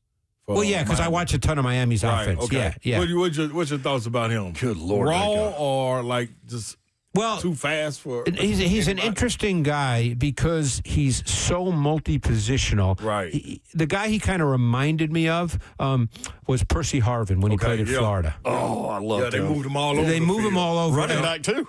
Yeah. So, I always wonder with those guys, like if you draft them, What are they? Yeah. I mean, and Harvin was certainly for a couple of years, and I think he had some personal issues, so I don't get into that kind of stuff. Problems. Yeah. But I mean, a guy like Harvin, he never really put up huge numbers because you're not sure what he is. Is he a runner? Is he a receiver? Tony's not a big guy. No. So is he dynamic? Yeah. I mean, anybody could see that. That's the easy part of the evaluation. Right. But he was a true freshman, so he's got 2 more years. I'm curious, look, Mario Cristobal's job's to win games, so he's going to use him to win games. Right. That's right. But we'll see what he is when he gets drafted. Like, what are you drafting him to be in the league? Because a lot of these kind of movable guys, there's not a ton of those guys in the league. Yeah. When I say movable, sure, you put guys in motion. That's different than like a Tyreek Hill, maybe. Yeah, that's different than, moving guys all around, Right. But I'm curious. But obviously, he's dynamic with the ball in his hands. There's no question about that. Here are 11 quarterbacks. I'll just run down. Okay, go ahead. Yeah. Arch Manning. Yep. Dante Moore. Julian Sayin. Yep. Lenora Sellers. Yep. Darian Mensah going to Miami. C.J. Carr at Notre Dame. Jaden Maeva, USC. He will not be a first-round pick. Drew Mestamaker at Oklahoma State. Trinidad Chambliss and Nico Iamaleava. Nico snuck back in, though. Yeah. Yeah, and on some lists there's John Mateer as well, the Oklahoma. John Mateer, Sam Levitt. Yeah. What do you think Sam Levitt is? Well, I didn't watch Levitt this year, but I watched him actually last summer because I thought he'd come out. But, of course, he transferred to LSU. Yeah. I actually like his skill set. Obviously, he was hurt this year a little bit, and I haven't studied him from his tape this year. Right. But watching him from his 2024 tape, I think there's a lot there. He's got good size. He's athletic. He's got a little bit of an elongated delivery that I think you've got to speed up a little bit. But I liked what I saw. So we'll see. I mean, obviously at LSU, because Lane Kiffin's there, right? Yeah, Lane Kiffin's there. So pretty much we know that quarterbacks that play for Kiffin put up numbers. Yeah. So barring anything unforeseen, Levitt's going to put up numbers. Yeah. And then we'll see what that means. But 11 quarterbacks are not going to be taken in the first round. Right. One thing that we kept hearing doing shows in Nashville, obviously, and covering Tennessee, was that narrative around the league with some people that think Josh Heupel's offense, like if you take a wide receiver there, it's a limited skill set. Right. It's a schematic offense and all this. We brought that up to Hypo yesterday. They didn't do that this year anywhere near as much. He really bristled at that. Because it wasn't true this year. And that's what we talked about. And that's what you saw on tape, right? Yeah, I told you guys that they ran much more of what would be viewed as an NFL type offense in terms of receiver splits, in terms of how they ran route concepts. It was not like it was, let's say, when Hyatt was there, you know, and you saw Chris Brazel, and you know, again, who knows if he'll be a good pro or not? I guess did Carolina draft him? Yep, third round. Third round, yeah. Because you saw him run routes where he really, you know, got in and out of breaks well. We know he's long. We know he can run. He ran a 4.37, but he looked like he ran NFL routes. This was not that kind of offense. Now, did he do it once in a while? Of course, but this was not foundationally what they've done in the past, and I can understand why he bristled, because he knows that when people say that, they're not really watching him. That's the thing. That's a classic case where people are saying things without watching the tape. Well, and it's interesting, too. Another thing he told us yesterday was they played 4 games last year where they went up against a defense that showed them something that they had not seen on tape at all. Interesting. Which, to me, that blows me away with the 20-hour work week, you know, theoretically. But, yeah, he said they played 4 games where they played against defenses that played defense that day that they had not showed on film. That's really interesting in college football because you don't have a ton of time. Right. So, you know, that's a tribute to those defensive coaches, you know, which I don't know which teams he's talking about. And obviously, and obviously I'm not watching that tape, college tape, the same way I watch NFL tape. Right. You know, I'm you know, I see what a defense is, but I'm not watching, you know, 4 games of, you know, and I don't know what school he's talking about, but just throw a school out, you know. Alabama. Yeah. I'm not watching Alabama's 4 games of defense before they played Tennessee, and breaking down Alabama's defense, so I wouldn't know the answer to that. Makes sense. But that's why he said he felt like last year, like in the offseason leading into last year, that they had to make some changes because defenses were playing them completely differently than when he got into the league at Tennessee. So I thought that was interesting, and he did say they will continue to grow. Who do they have at quarterback this year? Do you know? It's a battle. Yeah. Two guys that haven't played much. and George McIntyre right now battling. They brought a transfer portal guy in. Forgot his name. What's his name, Zeph? The transfer portal guy for Tennessee? Roush from Colorado. Yeah, I don't know. Yeah. So he's not really in the mix. It's George McIntyre, who's from here. Yep, 6'6". And his family's been all throughout football. Mike McIntyre and all those guys. He was a 5-star guy. And then athlete a little bit, not like Faison. Faison Brandon was one of the Ryan top 2 Staub, by the way. Oh, Staub. Yep. Oh, so they've got big-time recruits that are battling it out. Yeah, that's it. Yeah. But haven't played. Right. Mm-hmm. So a similar situation at Vanderbilt with Jared Curtis, 5-star guy. Him and Faison Brandon are the 2 guys that were the best in the country, and they both may end up starting. That's interesting. So they were considered the 2 best quarterback recruits in the country? Mm-hmm. Yep. Wow. Yeah. Right in the state. Yep. Interesting. Yeah. Well, you know, it's funny. With the year Vanderbilt had, you wonder if they're going to get more 4 and 5 stars. You know, that's the thing because, you know, obviously you need to do that to truly compete like they did. And now that could be a school that's a destination school where it wasn't in the past. Mm-hmm. Those are the ones that put you over the hump, man. Yep. When Cosell, going back to the receivers real quick, when you look at what Philly did with Mekhi Lemon, what are your thoughts on him and how he fits in with like that wide receiver? That's a crowded wide receiver room right there. Yeah, and everybody is saying that A.J. Brown will be gone, that they have to wait till June 1st because of the cap hit and the money situation. I don't follow that closely, but I know that's what people are saying. Mm-hmm. You know, I think that offense, because don't forget, they brought in an entire new offensive staff that comes sort of from the Rams 49ers tree. Okay. And I think that's the perfect offense for Mekhi Lemon. Gotcha. Because I think Mekhi Lemon is you know, first of all, what is his strengths, Cosell? He's a really good route runner. He knows he's a very savvy, subtle wide receiver. He's not big. He's not purely explosive. Super competitive. Knows how to run routes. Knows how to use his vertical stem.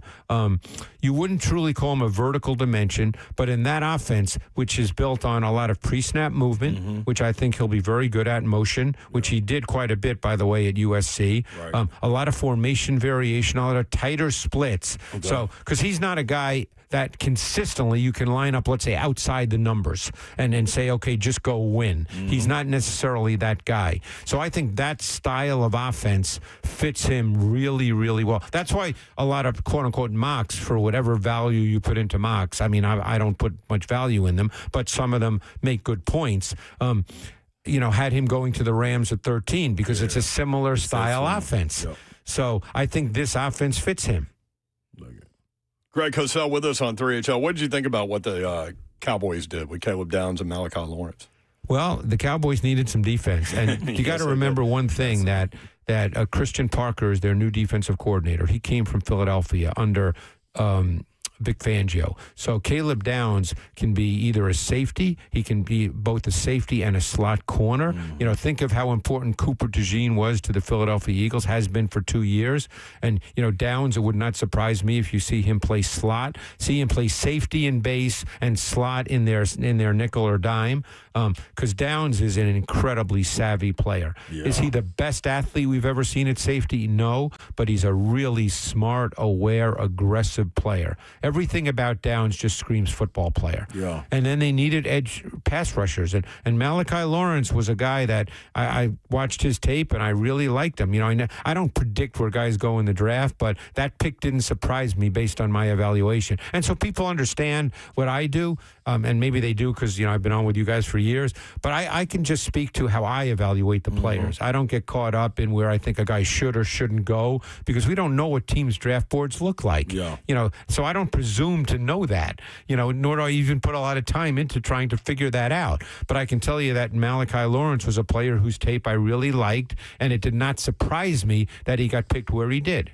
Another guy that you talked with us about that you really liked on film was Stribling, the receiver from Ole Miss. Really liked him. And when you brought him up, I saw him in mock drafts in like the 4th round or whatever. Yeah. He goes first pick of 2nd round, 49ers. Which, again, that does not surprise me. And this is where that whole concept, and we can talk about this more because it's fun, this whole consensus concept means absolutely nothing because whose consensus is it? Consensus of people that do mock drafts that have way less information than teams have? To me, that's just a counterintuitive thing. If you have less information, what kind of consensus is it? It's just fun and games. Right.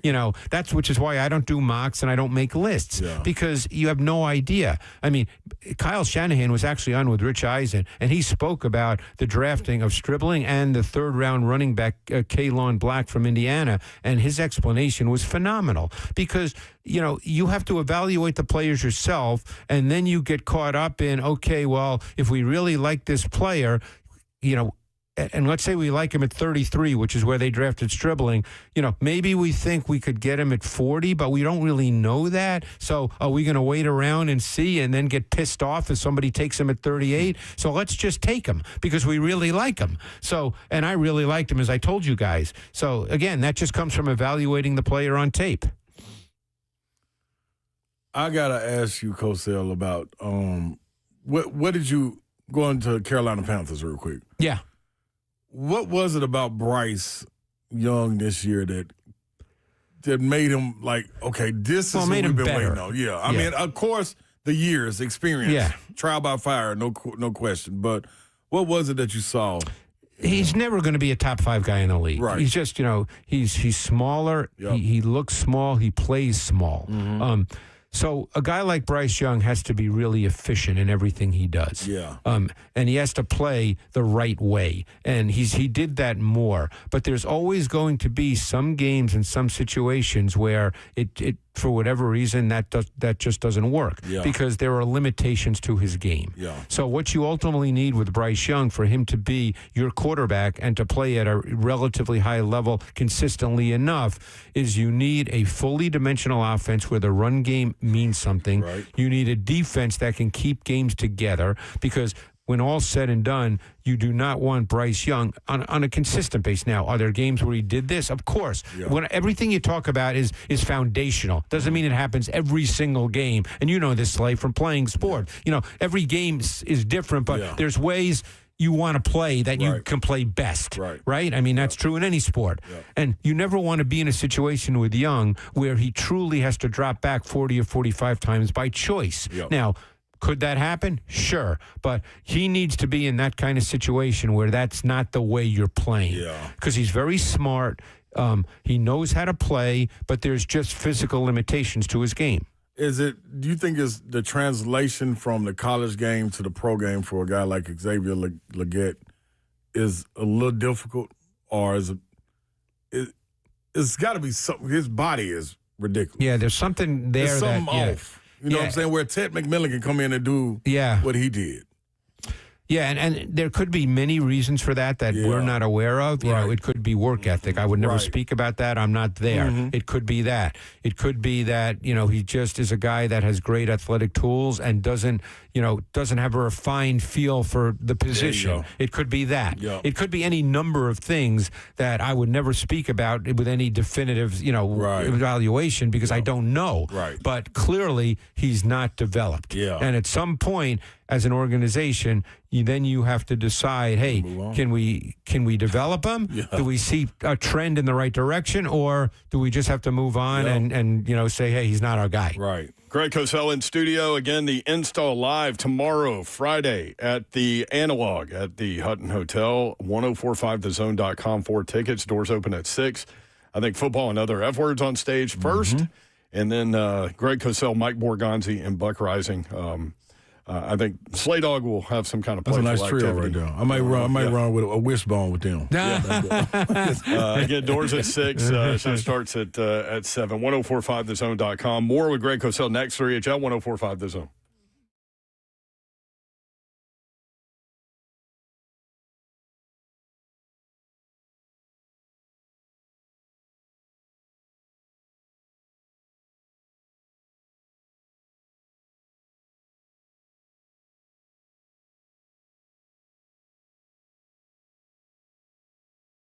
Healthcare designed for your life. And when I say that, what does it mean? Well, it means medical house calls. And it means that you don't have to leave your house in order to get primary health care, urgent care, IV therapy, or medical weight loss. They actually come to you.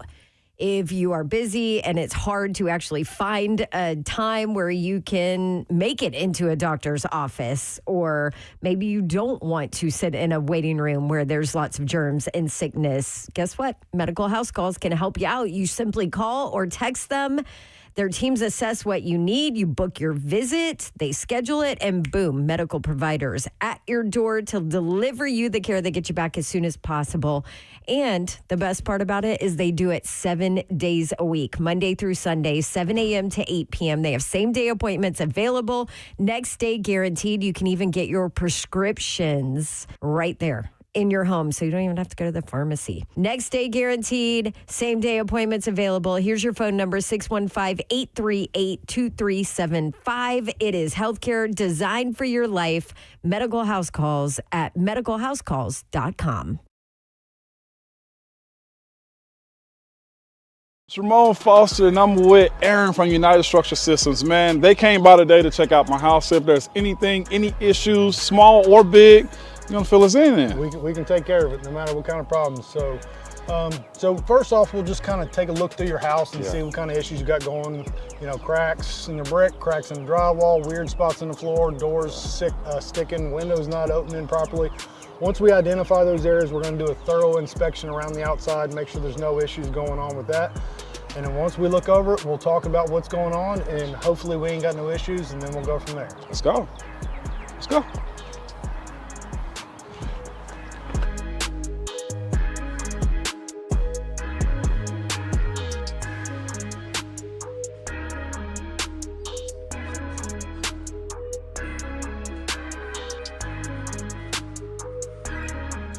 Mr. Foster, so we have looked at the issues that you brought up. We had the drywall in the attic up here above your bonus or your garage. You had some doors sticking. I did. Going in your bathroom. So we've inspected all that. We don't see any major structural concerns. So you're going to be one of our lucky good news customers today. There is some minor deflection there. That's not an uncommon thing. As any house is built, it's its biggest and its strongest the day that it's born. Right, and from that point, it just gets older, just like us. We ain't hopping up out of bed, taking off down the hallway, running down the stairs anymore. Not protecting quarterbacks anymore. No. Opening up late. We're done. Your guard ain't there no more. Okay, so. I got you. So it just happens. It gets a little older and it starts to deflect. Now, there are some things we can do to kind of help adjust those doors, mainly adjusting in the door, which we don't necessarily do, and maybe doing some light shimming in the crawl space down there to address those sticking doors. But for now, no major issues there. We did talk about the grading in the back and some issues that we can take care of back there for you. But that's pretty much up in a nutshell. No big issues and you're good to go. So. Awesome. So again, the way you deal with United Structural Systems is it's upfront, it's honest, and now I can sleep peacefully at night, okay?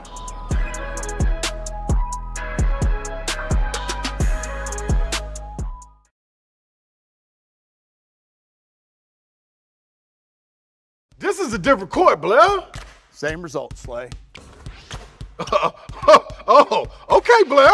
See, that's Tyler Tanner. See, Tyler Tanner's in the house now. Let's see what you got. Jerry's out, Blair. Blair, come on. Okay, Blair, just come sit down. Come on, Blair. Blair, stop. You're going to get hurt. Blair, get off the court. That's enough. What's the verdict, Blair? The courtroom is where I play ball. Boy, Durham, injury law. And that ain't got no roof.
HL 104.5, The Zone. Brett Doherty, Rod Slay, talking through some college football in the NFL with Greg Cosell in studio. Got your little Super Bowl sweatshirt over there? Yeah, you know, weather's good, though. It's kind of cool, but not too cool, and certainly not warm, which is a beautiful thing. Yeah, we had two nights of storms with tornadoes and all kinds of things that kind of changed the weather a couple days ago. So welcome to Nashville. Hey, I love being in Nashville. You guys know that. We do. Eli Stowers, a guy we talked with you about a lot. Obviously, the tight end from Vanderbilt does go middle of the second round to the Philadelphia Another guy Eagles. with a great story. I'm sure you guys know his story. It's incredible, right? Yeah. I mean, to battle for the quarterback spot with Diego Pavia in New Mexico State, end up roommates at Vanderbilt. Yeah. But a really intriguing prospect that we talked with you about this. Some teams, according to Ian Rappaport, had him projected as a wide receiver, which I guess it's kind of interchangeable in today's game, but... Well, you guys like that, you know, it's funny. And I try to talk about this, and this is the kind of stuff I put in my notes, you know, and people are going to see my notes, what I do tomorrow night, because, you know, we're going to pass them out. But, you know, teams know what a guy is and what a guy isn't. Like, for instance, it's not a weakness in his game that he's not a great blocker in line blocking the ends, because no one's going to draft him to do that foundationally. You know what I'm saying? Yeah. Now, granted, are they going to work with him on that? Because maybe once in a while you got to do that. But no one is going to draft. Let's put it this way: no one's going to say, "Well, we can't draft Eli Stowers because he can't block, you know, a D end." Yeah. No one's going to say that. Right. You draft him because he's a movable chess piece. He's a really good athlete. He's a 3-level dimension with his speed, and you know he can run the seam. He can run vertically. You can split him out. You know, you can do a lot of things with him in the pass game. And, you know, so that's who he is. When you draft him, you know who he is. And teams know who he is. So I'm really anxious to see it. We talked about Lemon in that offense in the previous section. I'm curious to see Stout. And by the way, there's another example because the Eagles re-signed Dallas Goedert to a 1-year deal. And Goddard's, you know, 31, 32 now. And he's battled injuries in recent years. So, you know, they're looking ahead as well to you know, for another tight end. Speaking of the Eagles, what do you see with Jalen Hurts? There's such a wide range of opinion about him. Yeah, and again, he has strengths and he has limitations. Now, what's fascinating is they totally changed their offense. So obviously they believe he can be efficient in this new offense, which, as I said, is a sort of McVay-Shanahan hybrid. They believe it. I'm not going to sit here and say they're wrong. We have to see it. Yeah. So he's obviously, as a quarterback, we know how it works. Everybody says the quarterback's the most important position. If the team wins, that means the quarterback's really good. And Jalen Hurts is really good at certain things, but there are limitations that he does have. And by the way, there's nothing wrong with saying that. I think people get offended when you talk about a guy and actually mention that he has limitations. That's why there are coaches. I guarantee that if you talk to any coach about quarterbacks who are considered really good, they would tell you that, hey, we're working on this with him because he needs to do this a little better. That's the way it works. That's what coaching is. But, the Eagles have won a lot of games with Jalen Hurts at quarterback, and they believe he can assimilate into this new offense. So let's wait and see. No need to rip Jalen Hurts. The guy's won a lot of games in this league. Yes, regardless, arm by legs, it don't even matter. Yeah. Winning. RPOs. Yeah. Does watching the Chiefs go through that draft, leading up to it, before Patrick Mahomes got hurt, all we heard all year long was, man, they got to get Patrick Mahomes some help. They got to get him some help. And they're going to get Mansour Delane and Peter Woods, defensively in the first round. Thoughts on those two guys and what they bring? Yeah. Well, the other thing that they did in free agency was Kenneth Walker, and they've not been able to run the ball. Keep in mind, no one is going to debate Patrick Mahomes, what he is as a quarterback. That's not my point at all. Right. But they've not scored, relative to the rest of the league, a lot of points in the last 3 years. Yeah. They've only averaged something like 21 or 22 points a game, which in today's NFL is not a high number. You talk to the Titans, we know. Yeah. So why is that? Right. Well, they really haven't had a run game. Yeah. And amazingly enough, they haven't really had a vertical passing game. Mm-hmm. Now, they drafted Worthy 2 years ago, and he really has not emerged as a vertical threat. Now, there could be any number of reasons for that. You'd probably have to be in the building to know that for sure. But the point is, they've not really had a vertical passing game.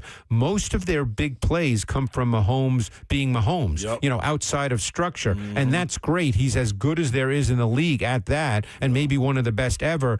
But it's hard to live consistently like that. Right. So I think the Walker free agent signing is a big deal, and then they address their defense. And I really like Delane's tape a lot. Yeah. He's so smooth. He's so fluid. At times it looked effortless. Plus, he's very physical on the outside. He tackled.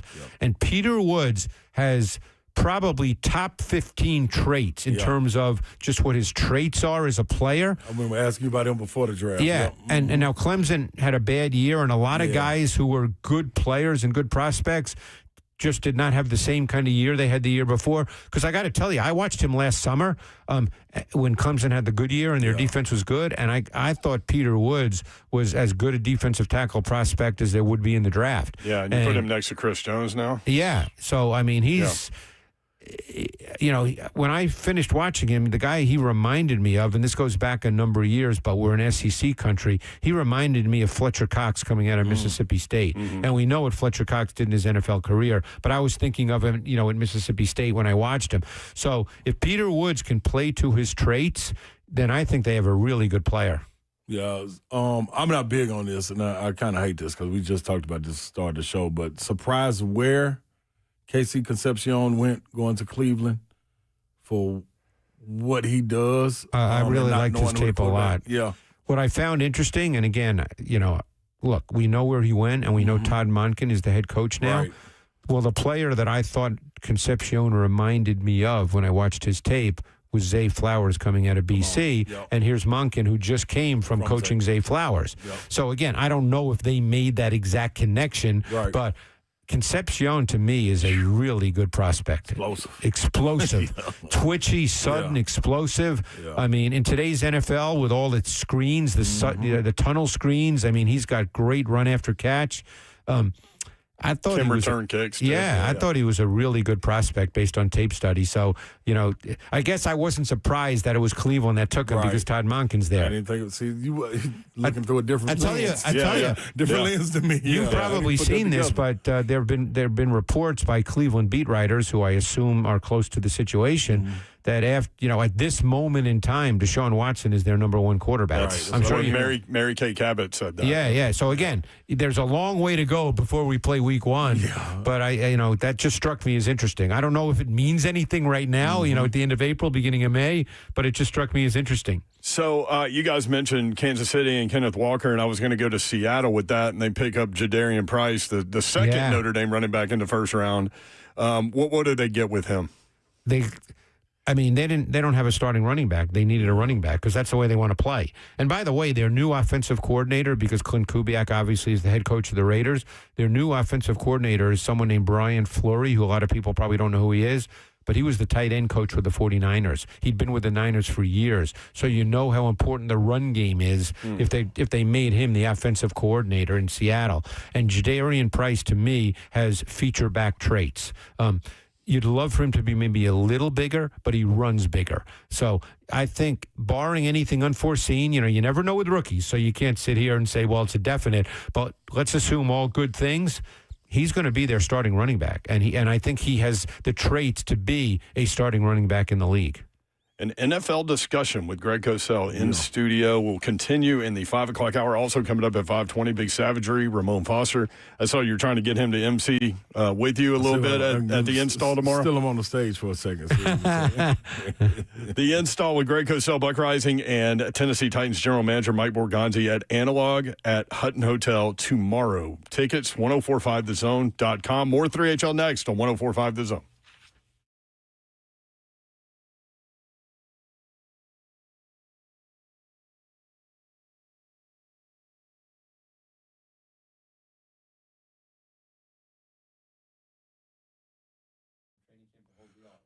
One thing, let me listen, give it to you right now. Stem cell professionals, who are they? It's Vita Nova. You got to lean in on them. When you got that chronic pain that affects more than just your body, it impacts work, sleep, relationships, and everyday activities. The temporary fixes, they don't always address what's really going on. So this is when you need somebody else, like a professional, to step in. Vita Nova Stem Cell Professionals, located right here in Tennessee. They focus on the stem cell protocols with a personalized approach. Care is never one size fits all. It's every patient receives individualized attention from experienced physicians. So you get the best of the best. And remember, in April, it's Autism Awareness Month. Right here at the end of it, you better dive in right now. Vita Nova Stem Cell Professionals stepping up in a big way. They're offering 20% off all stem cell and exosome therapies for autism candidates throughout the entire month of April. That's 20% off. All you got to do is give them a shout. 615-801-8005. 615-801-8005. Only at Vita Nova Stem Cell Professionals in Franklin.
Good evening. It's 5:01. I'm Joseph Bonanno, live from the 104.5 The Zone Circus Sports of the Make Kentucky Downs studios. The Titans have signed 5 of the team's 8 draft picks today, including guard Fernando Carmona Jr., running back Nick Singleton, defensive tackle Jackie Marshall, center Pat Coogan, and tight end Jared Knack. 3 of the team's 8-round picks remain unsigned. Carnell Tate, edge Keldrick Falk, and linebacker Anthony Hill Jr.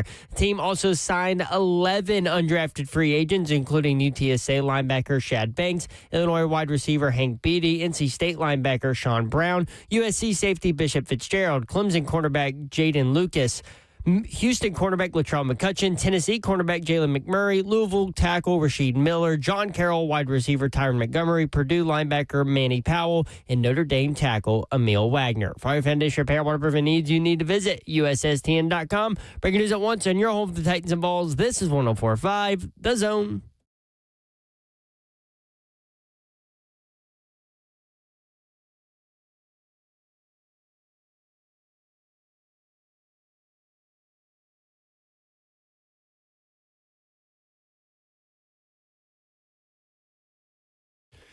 Top 104.5 The Zone. Britt Doherty with you on a beautiful day in the Music City. It is Thursday. Hope you're having a great day. Hope you're having a great week. Slay Dog is here. I'm in the building.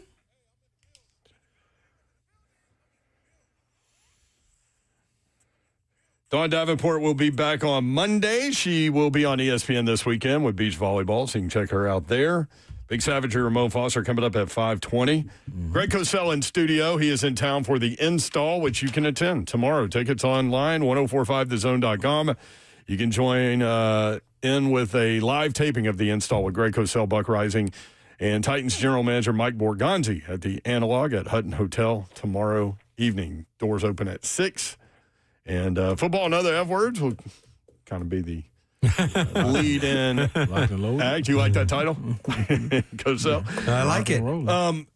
Man, this is fun talking about the entire league. You know what blows me away? Just hearing all those those undrafted free agents. Yeah. Because that's true with every team. How many guys play college football and how many guys are eligible to come out and what scouts have to do, and I know a lot of scouts, obviously. I've been doing this a long time and a lot of them are friends of mine. But, the work that these guys put in, which really gets unknown in an organization, because don't forget, these guys are doing this all year round. All year long. I mean, this is not like, they watch a few games and, these guys, they're I can talk to scouts about guys who are like just finished their freshman year and they know about these guys. No, I mean, I'm serious. It just blows me away, the work that these guys put in, but I always say, no matter how much work you put in, it's still human beings evaluating human beings with all the metrics, with all the whatever, stats you have. At some point, it's still human beings evaluating human beings. Yeah, and different guys lean on those analytic things a little bit differently than other guys. No question. And I know, like, I'm more of an eyeball test guy, but I do enjoy numbers and can maybe put things into perspective a little bit with them. But yeah, you know what it is? It's everybody would like more information rather than less information. That's true. But then it's how you use that information. Right. And different people use it differently, and that's fine. I mean, there's no one. Look, one thing I learned early on when I really started watching coaching tape and spending time with coaches, and, I worked with Ron Jaworski for years and years on the NFL Matchup Show. And, he played in the league at quarterback for 17 seasons and had, multiple coaches. And one thing that he talked about, coaches talk about, is there's many different ways to do things. There's not just one way to win. Yeah. And you could probably say, Slay, as you know, that's true in any sport. Yeah. There's not just one way to do it. Right. So, you have to think that through. There's not just, we should be doing this. Well, there's a lot of different ways. You can put a team together. You can win games. And, it depends on many variables. Yeah. Well, and Seattle wins the Super Bowl, and I don't know how many of us thought that was going to happen, in the offseason leading in, and that's the beauty of sports. And now there's such a pendulum where you can go from 4 wins to 12 wins in one season, and we've seen multiple cases last year of that.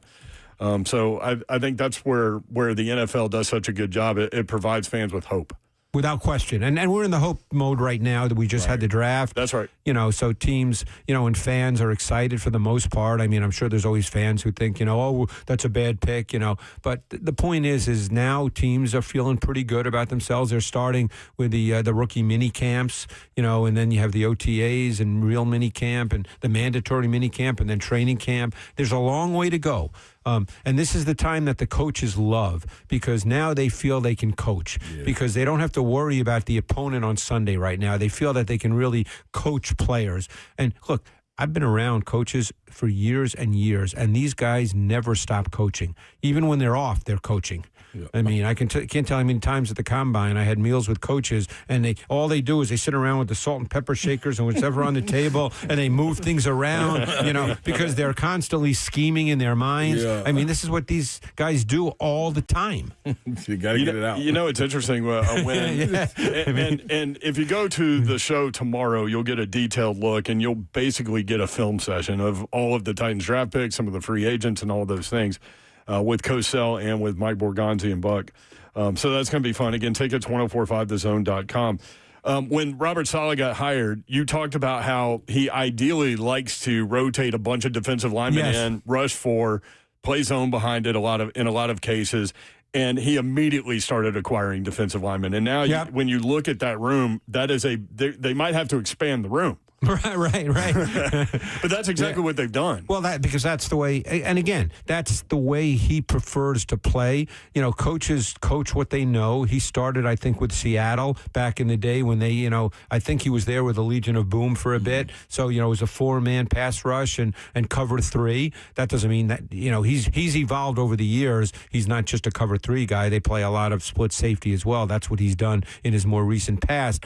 But I think in an ideal world, he'd like to be able to get consistent pressure rushing 4 and have 7 in coverage. And by the way, there are a lot of coaches who want to do that because if you can play with 7 in coverage and you can get some kind of pass rush pressure with 4, keep in mind that it's a numbers game. I learned this from a coach who'd been in the NFL for 35 years, a very good friend of mine, and one of the first things he said to me is, yes, it's a matchup game, but it's also a numbers game. So if you can cover with 7 against 5 eligible receivers, you've got a 2-man advantage. Now, that doesn't mean that you cover everything because obviously if you're playing zone, there's multiple zone concepts and no zone takes away everything.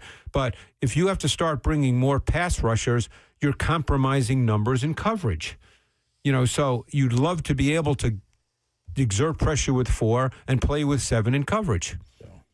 Are you seeing more how should I ask this? Are defenses getting more complicated in college football as we go through time? Some. I mean, I think it depends on the coach. College football is a little bit of a different game because of the hash marks. They're much wider. So, the wide side of the field in college football is extremely wide and very difficult to cover. Yeah. And it's why you can get a lot of easier completions in college football. And because mismatches. The wide side of the field is really big.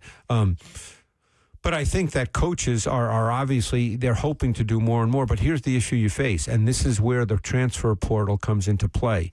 When you have to start every year with a lot of new players, you're starting from scratch in terms of teaching them. So, if you're going to have 6 new defensive players, let's say, out of 11 guys, you don't have carryover from the previous year. Yeah. So you almost have to start from scratch in how you teach the players your system and what you want them to do in your system. So sometimes you just have to line up and play because you don't have enough time to teach, a lot of the subtleties and nuances that you'd love to be able to teach. You can even think about that with the offensive line. How many schools do you look at that have like 4 new offensive linemen every year? Yep. So that, an offensive line is all about cohesion and working together. Yep. And, so you become a little limited in what you can do because you don't want guys to make mistakes.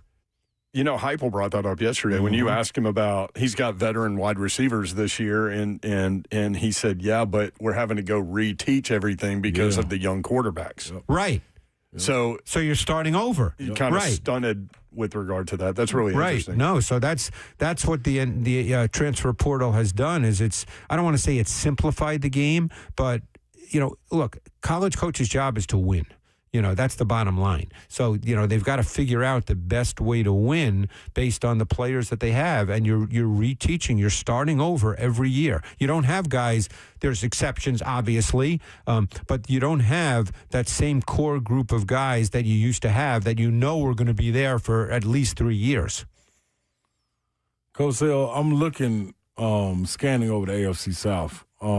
Jacksonville didn't have a pick in the first round. Right. So, what the guys that did go, the tight end for Texas A&M, I don't know how I never noticed them because I watched quite a bit of Texas A&M. I guess I was just so enamored by if Marcel Reed was going to, get them down there and get them going. They had a lot of guys A&M that, a whole lot. They really did. Yeah. They're productive, man. So did you watch this tight end, Nate? I don't even know how to say his last name. Not a ton. He was a guy I didn't get to a ton. I've seen him because I watched a lot of A&M, but I didn't focus on him in detail. Yeah.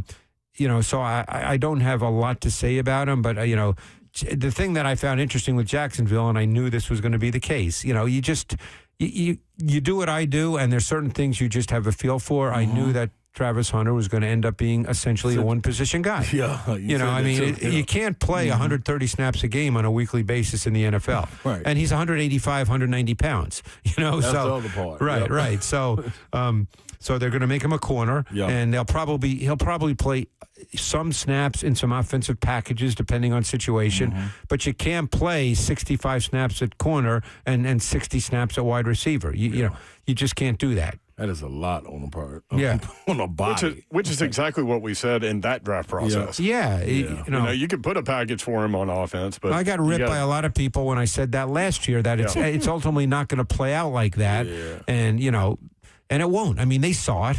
It's just too hard on the body. I mean, This ain't 13 games. This is 18 against grown adults. Okay, right. That scheme to attack you. Right. It's and you just nailed it. It's grown men. It's grown men. That ain't happening. 13-4. Impressed by what Liam Cohen was able to get out of Trevor Lawrence, though. Yeah, I thought again.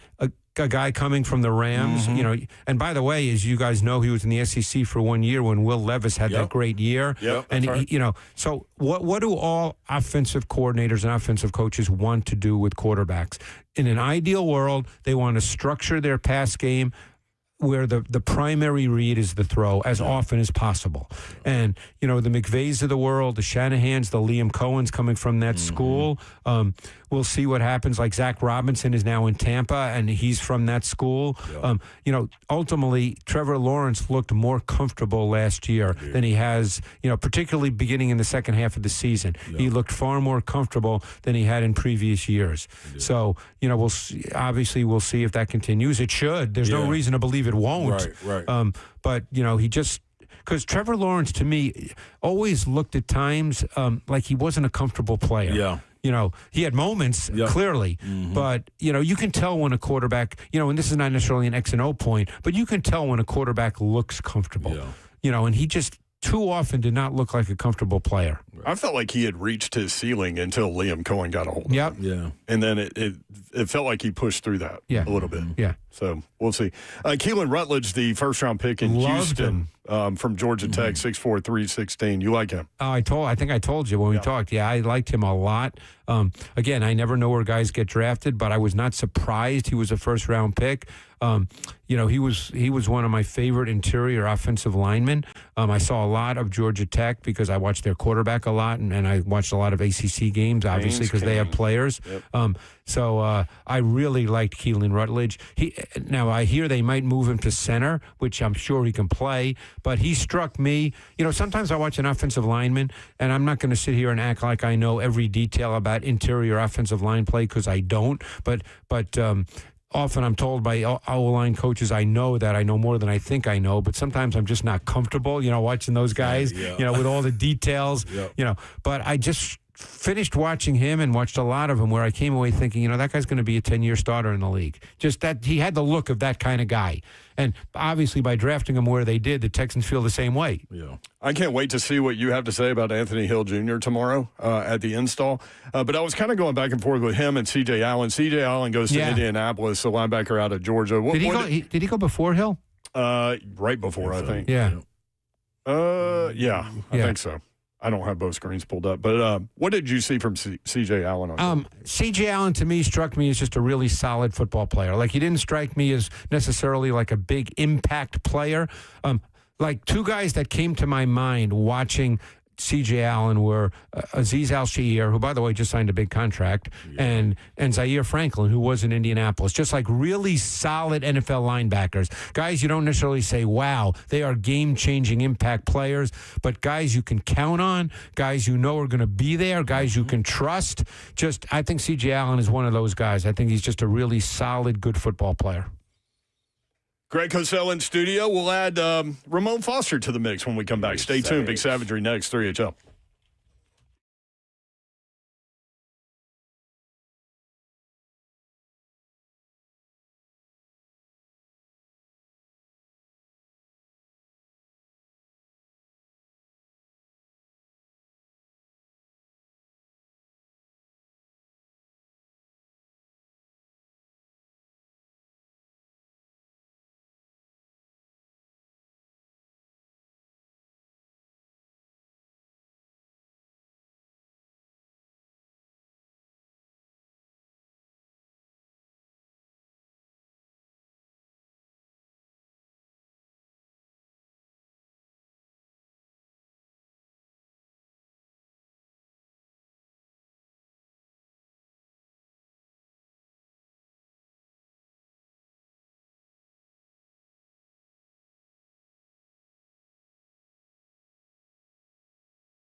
3HL 104.5, The Zone, Brent Doherty, Ron Slay, Greg Cosell in studio. Ramon Foster joins in now. Big Savagery, what's up? How are you? What up, Savage? Man, I'm good, y'all. What's going on, good people? Man, we're just having football talk. Yeah, we're just talking some ball. Yeah, I've been checking y'all out, man. Y'all in there just picking Cosell's brain, man. Let that man brain rest for a little bit. He just got off the plane. Mayor tried to put him in a doggone Waymo, and what are we doing? That's 2 strikes against you, man. Yeah. Hey, I'm not getting into anything where there's no human being driving. We are going to dinner, so maybe I'll just get a Waymo for that one. I'll meet you there. Exactly. You tell him you got enough coins to pay for your own Uber. That's right. You That's don't right. need his car.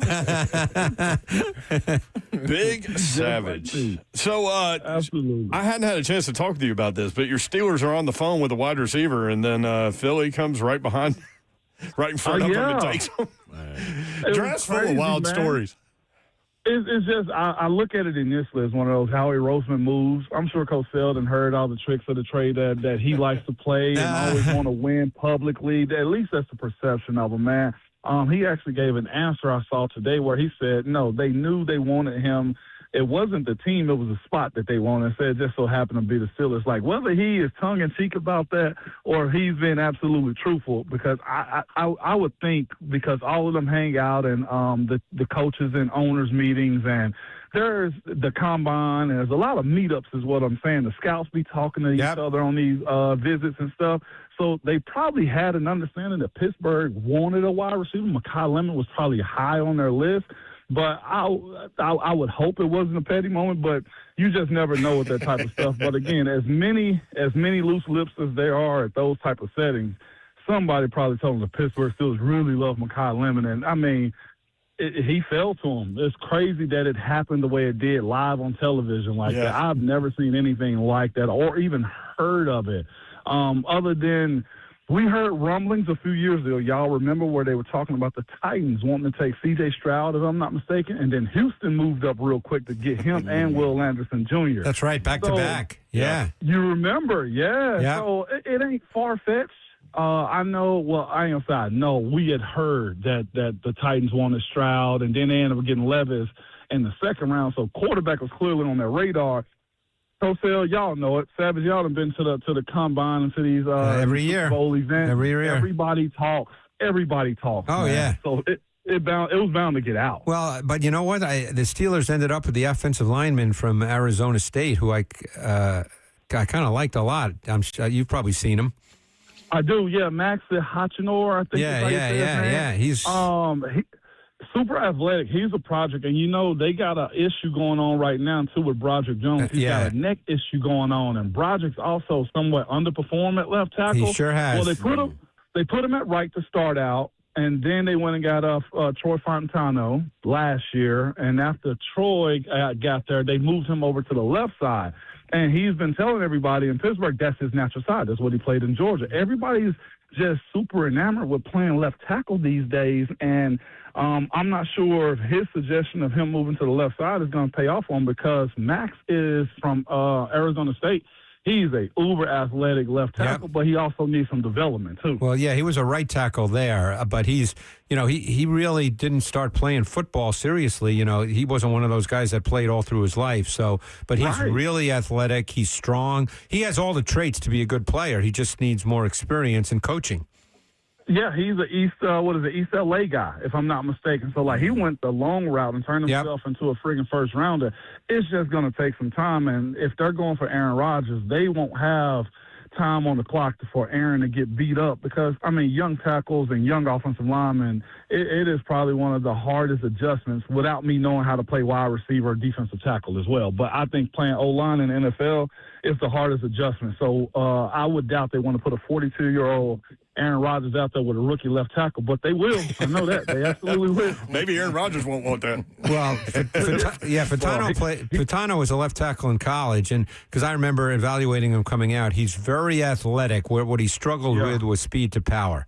And again, you have to be able to handle that in the NFL. Otherwise, guys are just going to, they're going to beat you that way. Yeah, it's going to be fascinating to see what they do, because that division didn't get any easier. You spread out. Trey Hendrickson, of course. They tried to go for Max Crosby. That group is they got their hands full. Y'all know AFC North ball as much as I talk about it, and y'all have seen it. It is rough and tough. So I'm hopeful for the best, man.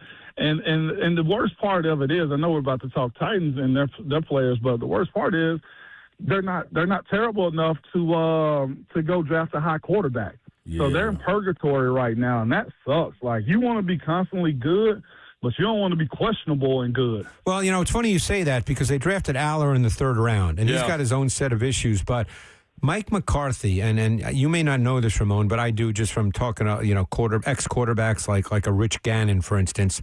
Yeah. There's a lot of quarterbacks that McCarthy has coached who swear by McCarthy and his ability to teach young quarterbacks. And I know the average fan might not think that because, McCarthy's not necessarily viewed as one of the great coaches in the league.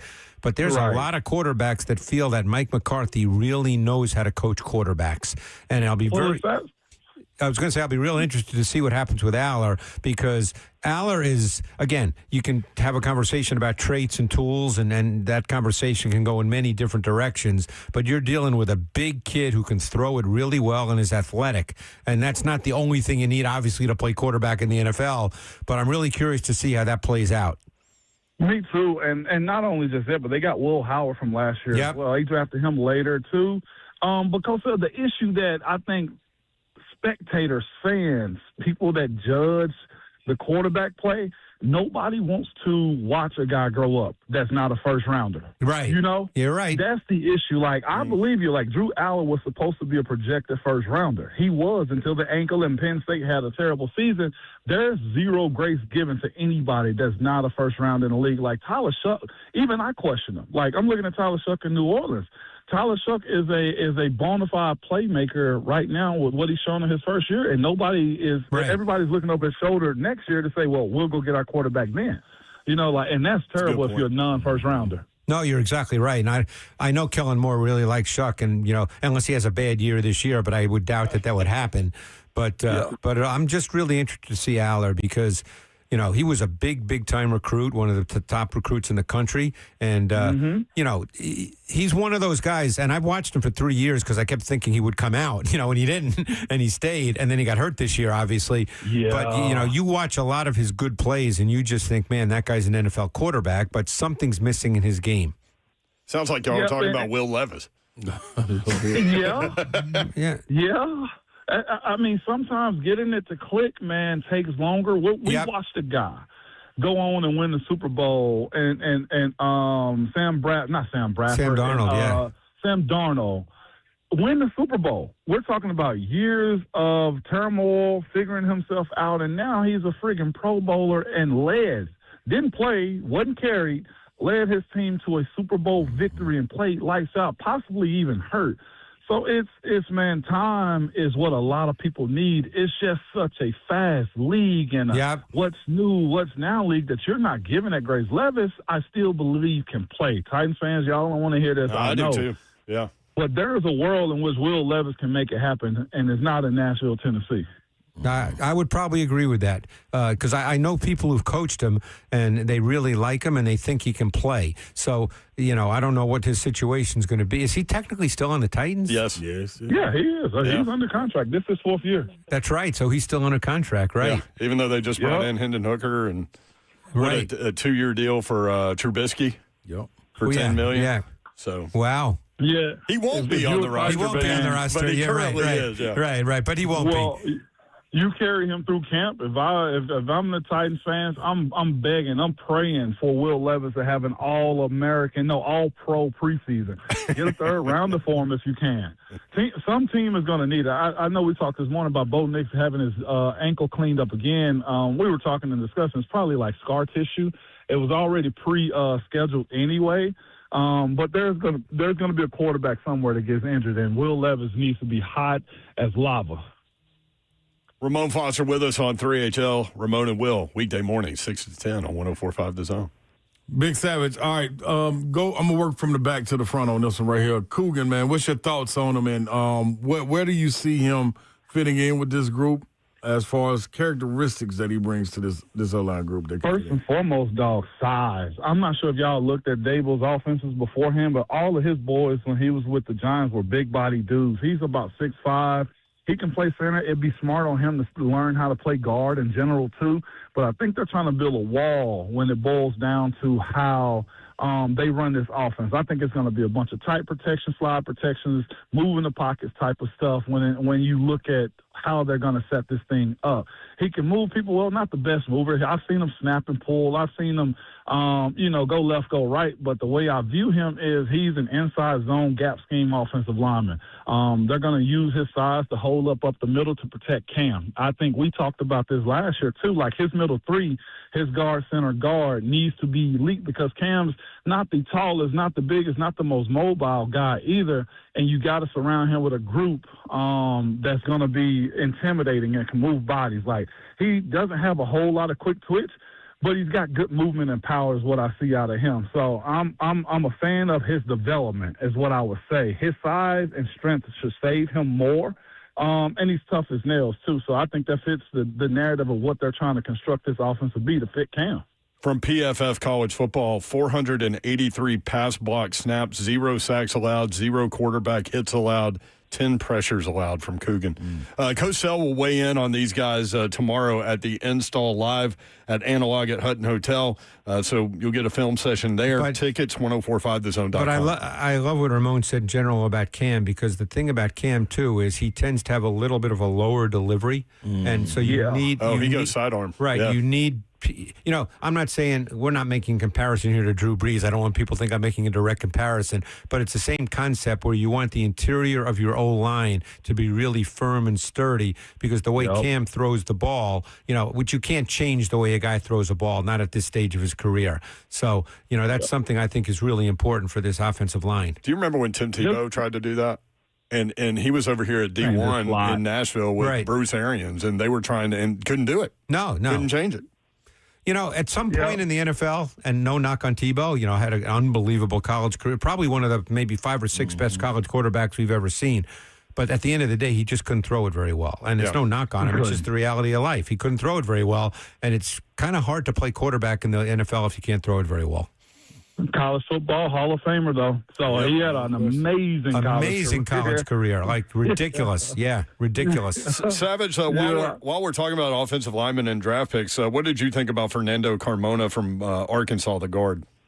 Love that pick, man. A heavy base, wide body, mover. He can pull. They pulled him. You see or know about his athleticism just based off the fact that he went from left tackle to left guard.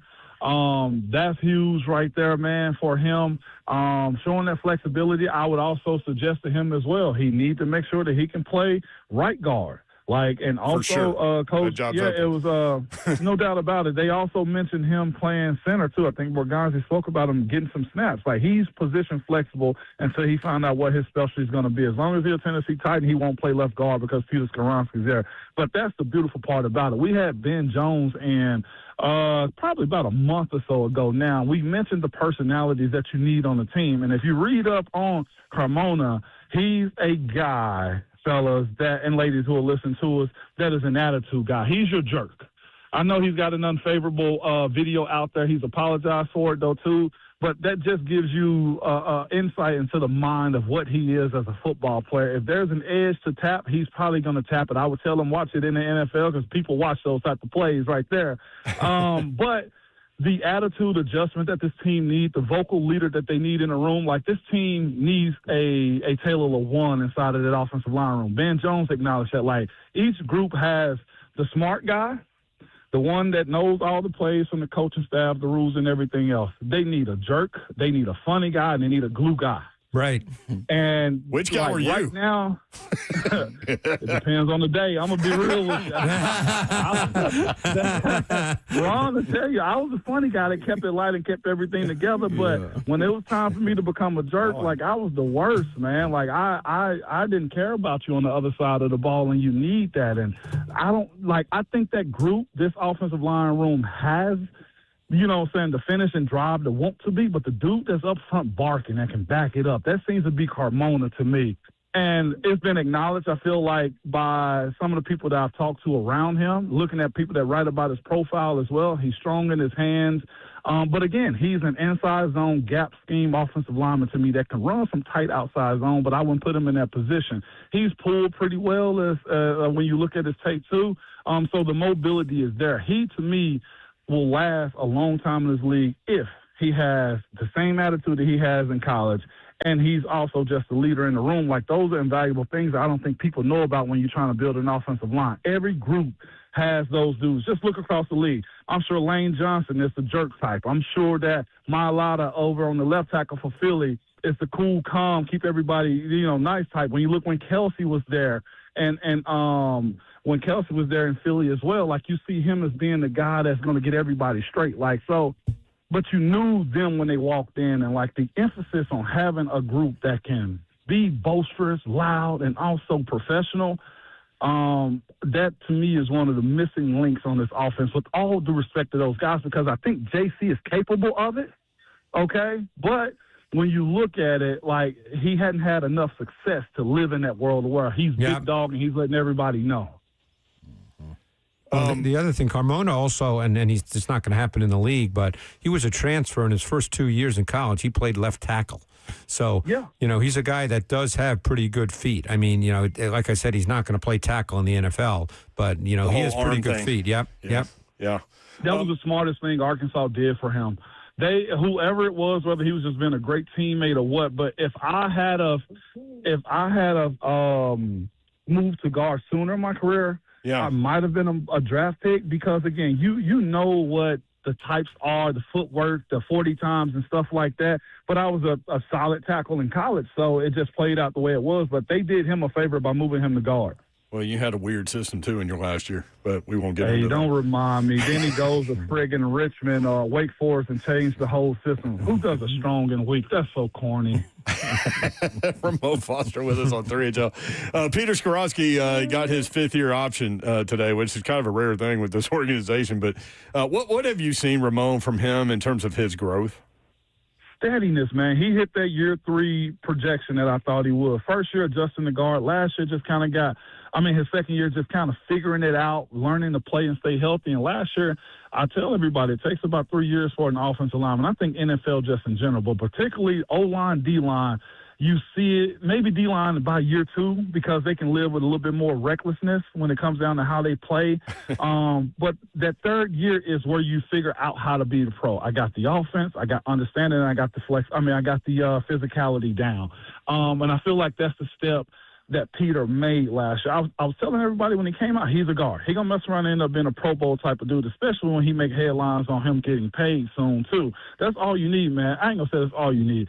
If he's a first-rounder, check. He's been a starter, check. He's going to get the bag, check. Now comes the next phase of him taking that elite step of name recognition where he's in the play all the time. And if Cam turns into the guy that everybody thinks he can be, and from there, this offense gets slightly better, Peter Skoronski will end up being a Pro Bowler just because he's a part of a team, man, and Peter's also playing well, too, because I don't want to minimize that component of it by saying, just because you're on a good team, you make Pro Bowl, but he's made the proper steps and having a good base, being mobile, and also adjusting to all the turmoil they've had here as well. He's been a bright spot for me. Ramon Foster with us on 3HL. You can catch Ramon and Will weekday morning, 6 to 10 on 104.5 The Zone. Moan, did I hear you call your brother Ron a minute ago? Did I say Ron? No, I know I said Ron. That's the West Tennessee. That's Little Ron.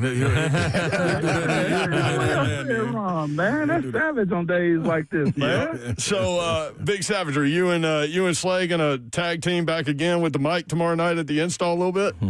We might, man. By the way, man, Zephyr either got left out of email or what, but he said you can't have a +1. I got a +1, I thought, unless I'm being lied to, but if that's you got a +1, Zephyr, you can get a +1. Yeah. You want a +1? Yeah. Zephyr acting like he regular out here. Let me just say that first. He's not regular. He might be regular at home with Alyssa because he's a bum to her now. Right. He don't take her to that Italian spot that he was telling me about. Absolutely right, Savage. But, yeah. There's a lot going on right now. You missed a lot. He acting like a bum, not wanting to take Alyssa to the doggone Italian restaurant. You should see. Zeph, what's wrong with you? What's going on here? That Ramon, you're kind of getting twisted up now. She texted me like 10 different things she wanted to eat tonight, and I'm like, Come on, we can't do all that. Yes, the answer is yes, Zeph. Like, welcome to marriage, my brother. Yeah. Well, also, she's carrying your baby. So Right. She's going to want a lot of what stuff. she won't eat. Yeah. Just deliver. You want me to read off what she wanted? Yes, I want to know. Okay, so she texted me and she goes, I want watermelon. We don't have any at home. I say, go to the store. But if you want fruit, your mom bought cantaloupe the other night. She goes, did I say cantaloupe? That's what I was about to say. She said watermelon. You trying to substitute something. I told her to go to the store. She said she didn't want to go. She goes, did I say She said, did I say cantaloupe? I want watermelon. I said, all right. And then she goes, well, I want Italian tonight. I was like, all right, I'll make pasta. And she goes, well, I kind of want to go to this restaurant called The Goat. I want a build-your-own pizza and the trio sampler. And then I was like, have you ever even been there? And she said, no. That's why I want to go. I was like, all right. And then she goes, well, I was like, okay, we'll go. And then she goes, well, I also want a Caesar salad, but I also want pasta, and I want Rice Krispie treats, and I want a warm fudge brownie. Yes. But I really want watermelon. She's pregnant as hell. I know. She's pregnant as hell, man. Yeah. That is a Also, conversation why are you I've had. fighting any of this? Yes, honey. Can we lock in on something? Yes. Yeah, all of it. All of it. All of it. Every bit of it. Yeah. You remember multiple choice tests, right? Sam, he could have never been your waiter at Cracker Barrel. No. Man. You would have got all the sauce. I wasn't a That's what I'm trying to tell server. you. I was a cook. I just made the food. Well, guess what? We'd have sent it back if he didn't have his edges on Anyway. the pancake properly. Anyway, See you tomorrow night, Big Savage. See y'all, man. All right, Ramon. There's Ramon Foster. Again, Ramon and Will, 6 to 10 weekday mornings on 104.5 The Zone. More 3H out next, 104.5 The Zone.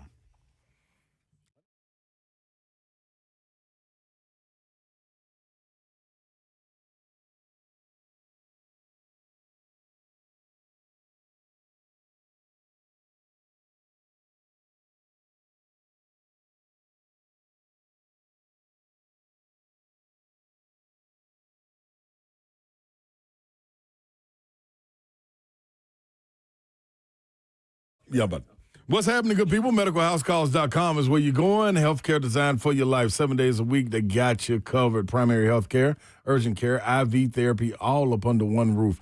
You can call or text Medical House Calls, and their teams will assess what you need within minutes. Book your visit after a quick chat, and medical providers are at your door. 615-838-2375 is the number you can call or text. I know some people think you're going to be talking to an automated machine or something. No, that's not what's going on. You're talking to a person, a real one that can get you situated. I've done the mobile IV therapy when you're feeling a little down, you're feeling fatigued, illness, injury, whatever it may be.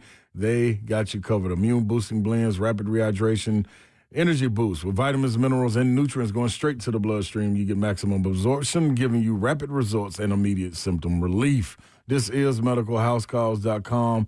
Remember, 615-838-2375. That's the number. Give them a call today. BrentwoodJewelry.com. Check them out, 7012 Church Street in the heart of Brentwood, just off Franklin Road. The Amamali family has been in business for a long, long time, and they are there for you. They've got an incredible selection, anything that you will need to take care of your gifting opportunities throughout the course of the year. And for more than 50 years, Brentwood Jewelry has been proudly serving the Middle Tennessee community with exceptional style and exceptional deals every day.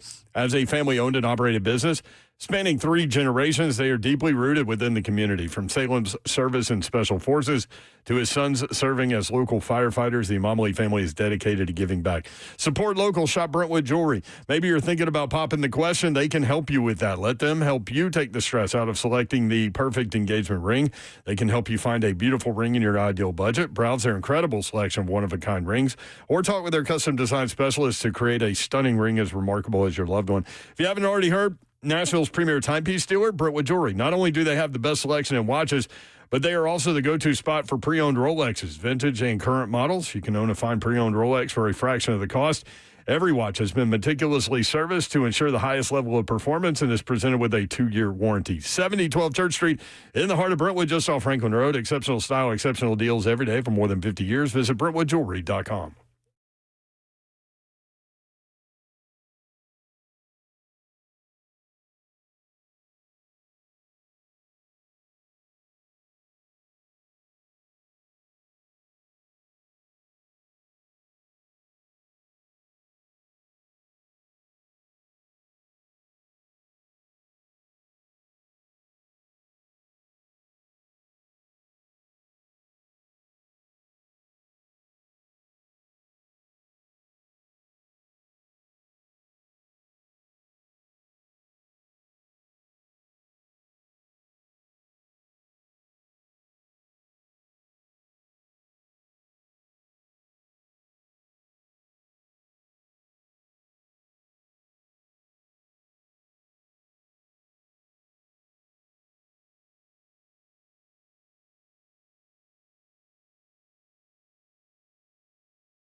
3HL 104.5 The Zone.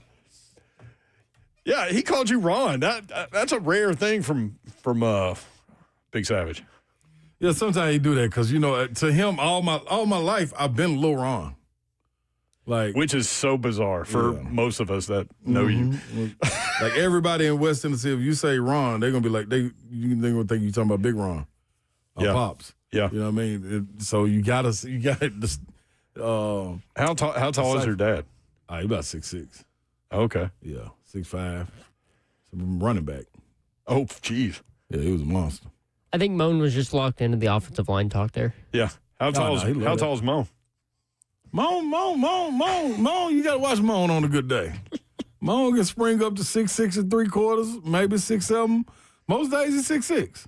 Do you know I saw something on the internet the other day? It was like a professor who was doing a study. Yeah. I think I've mentioned this before. And he measured a guy at class. He was teaching a class, and he measured him standing up, and then he laid him down, and he was an inch taller when he laid down. I can believe that. Body probably relaxed. Is it because your back straightens up? Probably relaxing. Yep. Your muscles ain't tight. You probably standing. Yeah. I don't know. It's weird, man. I just know anybody get measured that's being active other than a physical needs to be measured with their shoes on. Because I think it's dumb if you don't. Right. And I have different shoes that I would wear in that scenario. See? That's all I'm saying. Jordans are kind of flat. Some of them, yep. But I have these running shoes, and I don't run. But I have these running shoes. They got the thick soles. Yeah. Mm-hmm. You got to get the Air Max and stuff in there. For those of you wondering why we didn't spend much time on Titans draft picks with Greg Cosell today while he was in studio for almost 2 hours, is because of the install tomorrow. And I know that you guys tune in and out and all these things, but we have said that consistently today. So it was a good opportunity for us to talk about the entire league, though, which is something that we don't get to do very often. But that was fun. And the install, you can get tickets. It's tomorrow night. Doors open at 6. Buck Rising will host. Greg Cosell will be there. Mike Borgonzi will be there, and it'll be a film session at Analog at Hutton Hotel on West End. That's coming up tomorrow. 1045thezone.com for tickets. I only wrote down one thing for the 3HL bingo card. No matter. What'd you write now, yo? Well, y'all were talking about backhoes and track hose. And okay. I said backhoe, track hoe. You have all kinds of hose. Alrighty. Garden tools. Plenty of them. Machinery. They out there. We are too. Hawks and Knicks tonight. What you got? I'm going to go, what is this? What's the series? 3-2, I think? They played last night too, didn't they? No, the night before. Oh. I need to see what the series is. How much time we got, Zephyr? As much as you want. Oh. Yeah, hold on, Zephyr. Keep the music going. Hold on. Well, New York's up 3-2. Yeah, I'm going to go Hawks. That's going to go game 6. Game 5. Then Celtics, 76ers. I don't know if Embiid. I don't know what to think about. Yeah, Embiid beat him again. I'm he only had 5 rebounds. That was right. I'm gonna do some individual bets on that one, man, because I think some 3 balls Boston gonna let the 3 ball fly. Denver and the Timberwolves. I'm going Denver. I think that's going to game 7. So that's gonna be interesting. Is Ant Edwards playing tonight? I don't think so. Is he? Oh, he may not be. I thought he was out. Zeph looks at us like we're crazy. No, don't look at us crazy. Let me get hockey. I just don't know. Let me get hockey in there, Zell. The Stars in the wild, man. The Stars been letting me down. The Stars are wild. Yes, but they've been letting me down. That ain't cool, Stars, what y'all doing. So tonight, since y'all want to let me down, Stars, I'm going with the Wild. That's how we're going to do that. Y'all think everything a game. And guess what? Minnesota can close it out at home tonight. I'm most definitely going with them. Edmonton Oilers, y'all know them my guys. Even though they've been playing around, Anaheim is up on them. But I'm going to say, you know what? Oilers going to take this thing to a game 7. Okay. They're going to win tonight. So that's a 4-leg right there, yo. Hawks, Denver, Wild, Oilers. You know what you're doing. I do. Bingo. So I got to do these before me and Cosell go to Yeah, because it's get something to eat. Basketball started in 4 minutes. He said he's hungry, too, so I can't mess around too much. No, you can't play around. You better go and get to it. We appreciate Greg Cosell for hopping in studio. Again, 1045thezone.com. Be at the Analog at the Hutton Hotel tomorrow. It's going to be a very cool night. I'll be there. Slay will be there. Zeph, you going to be there? I will be there, yes. You got a +1, Zeph?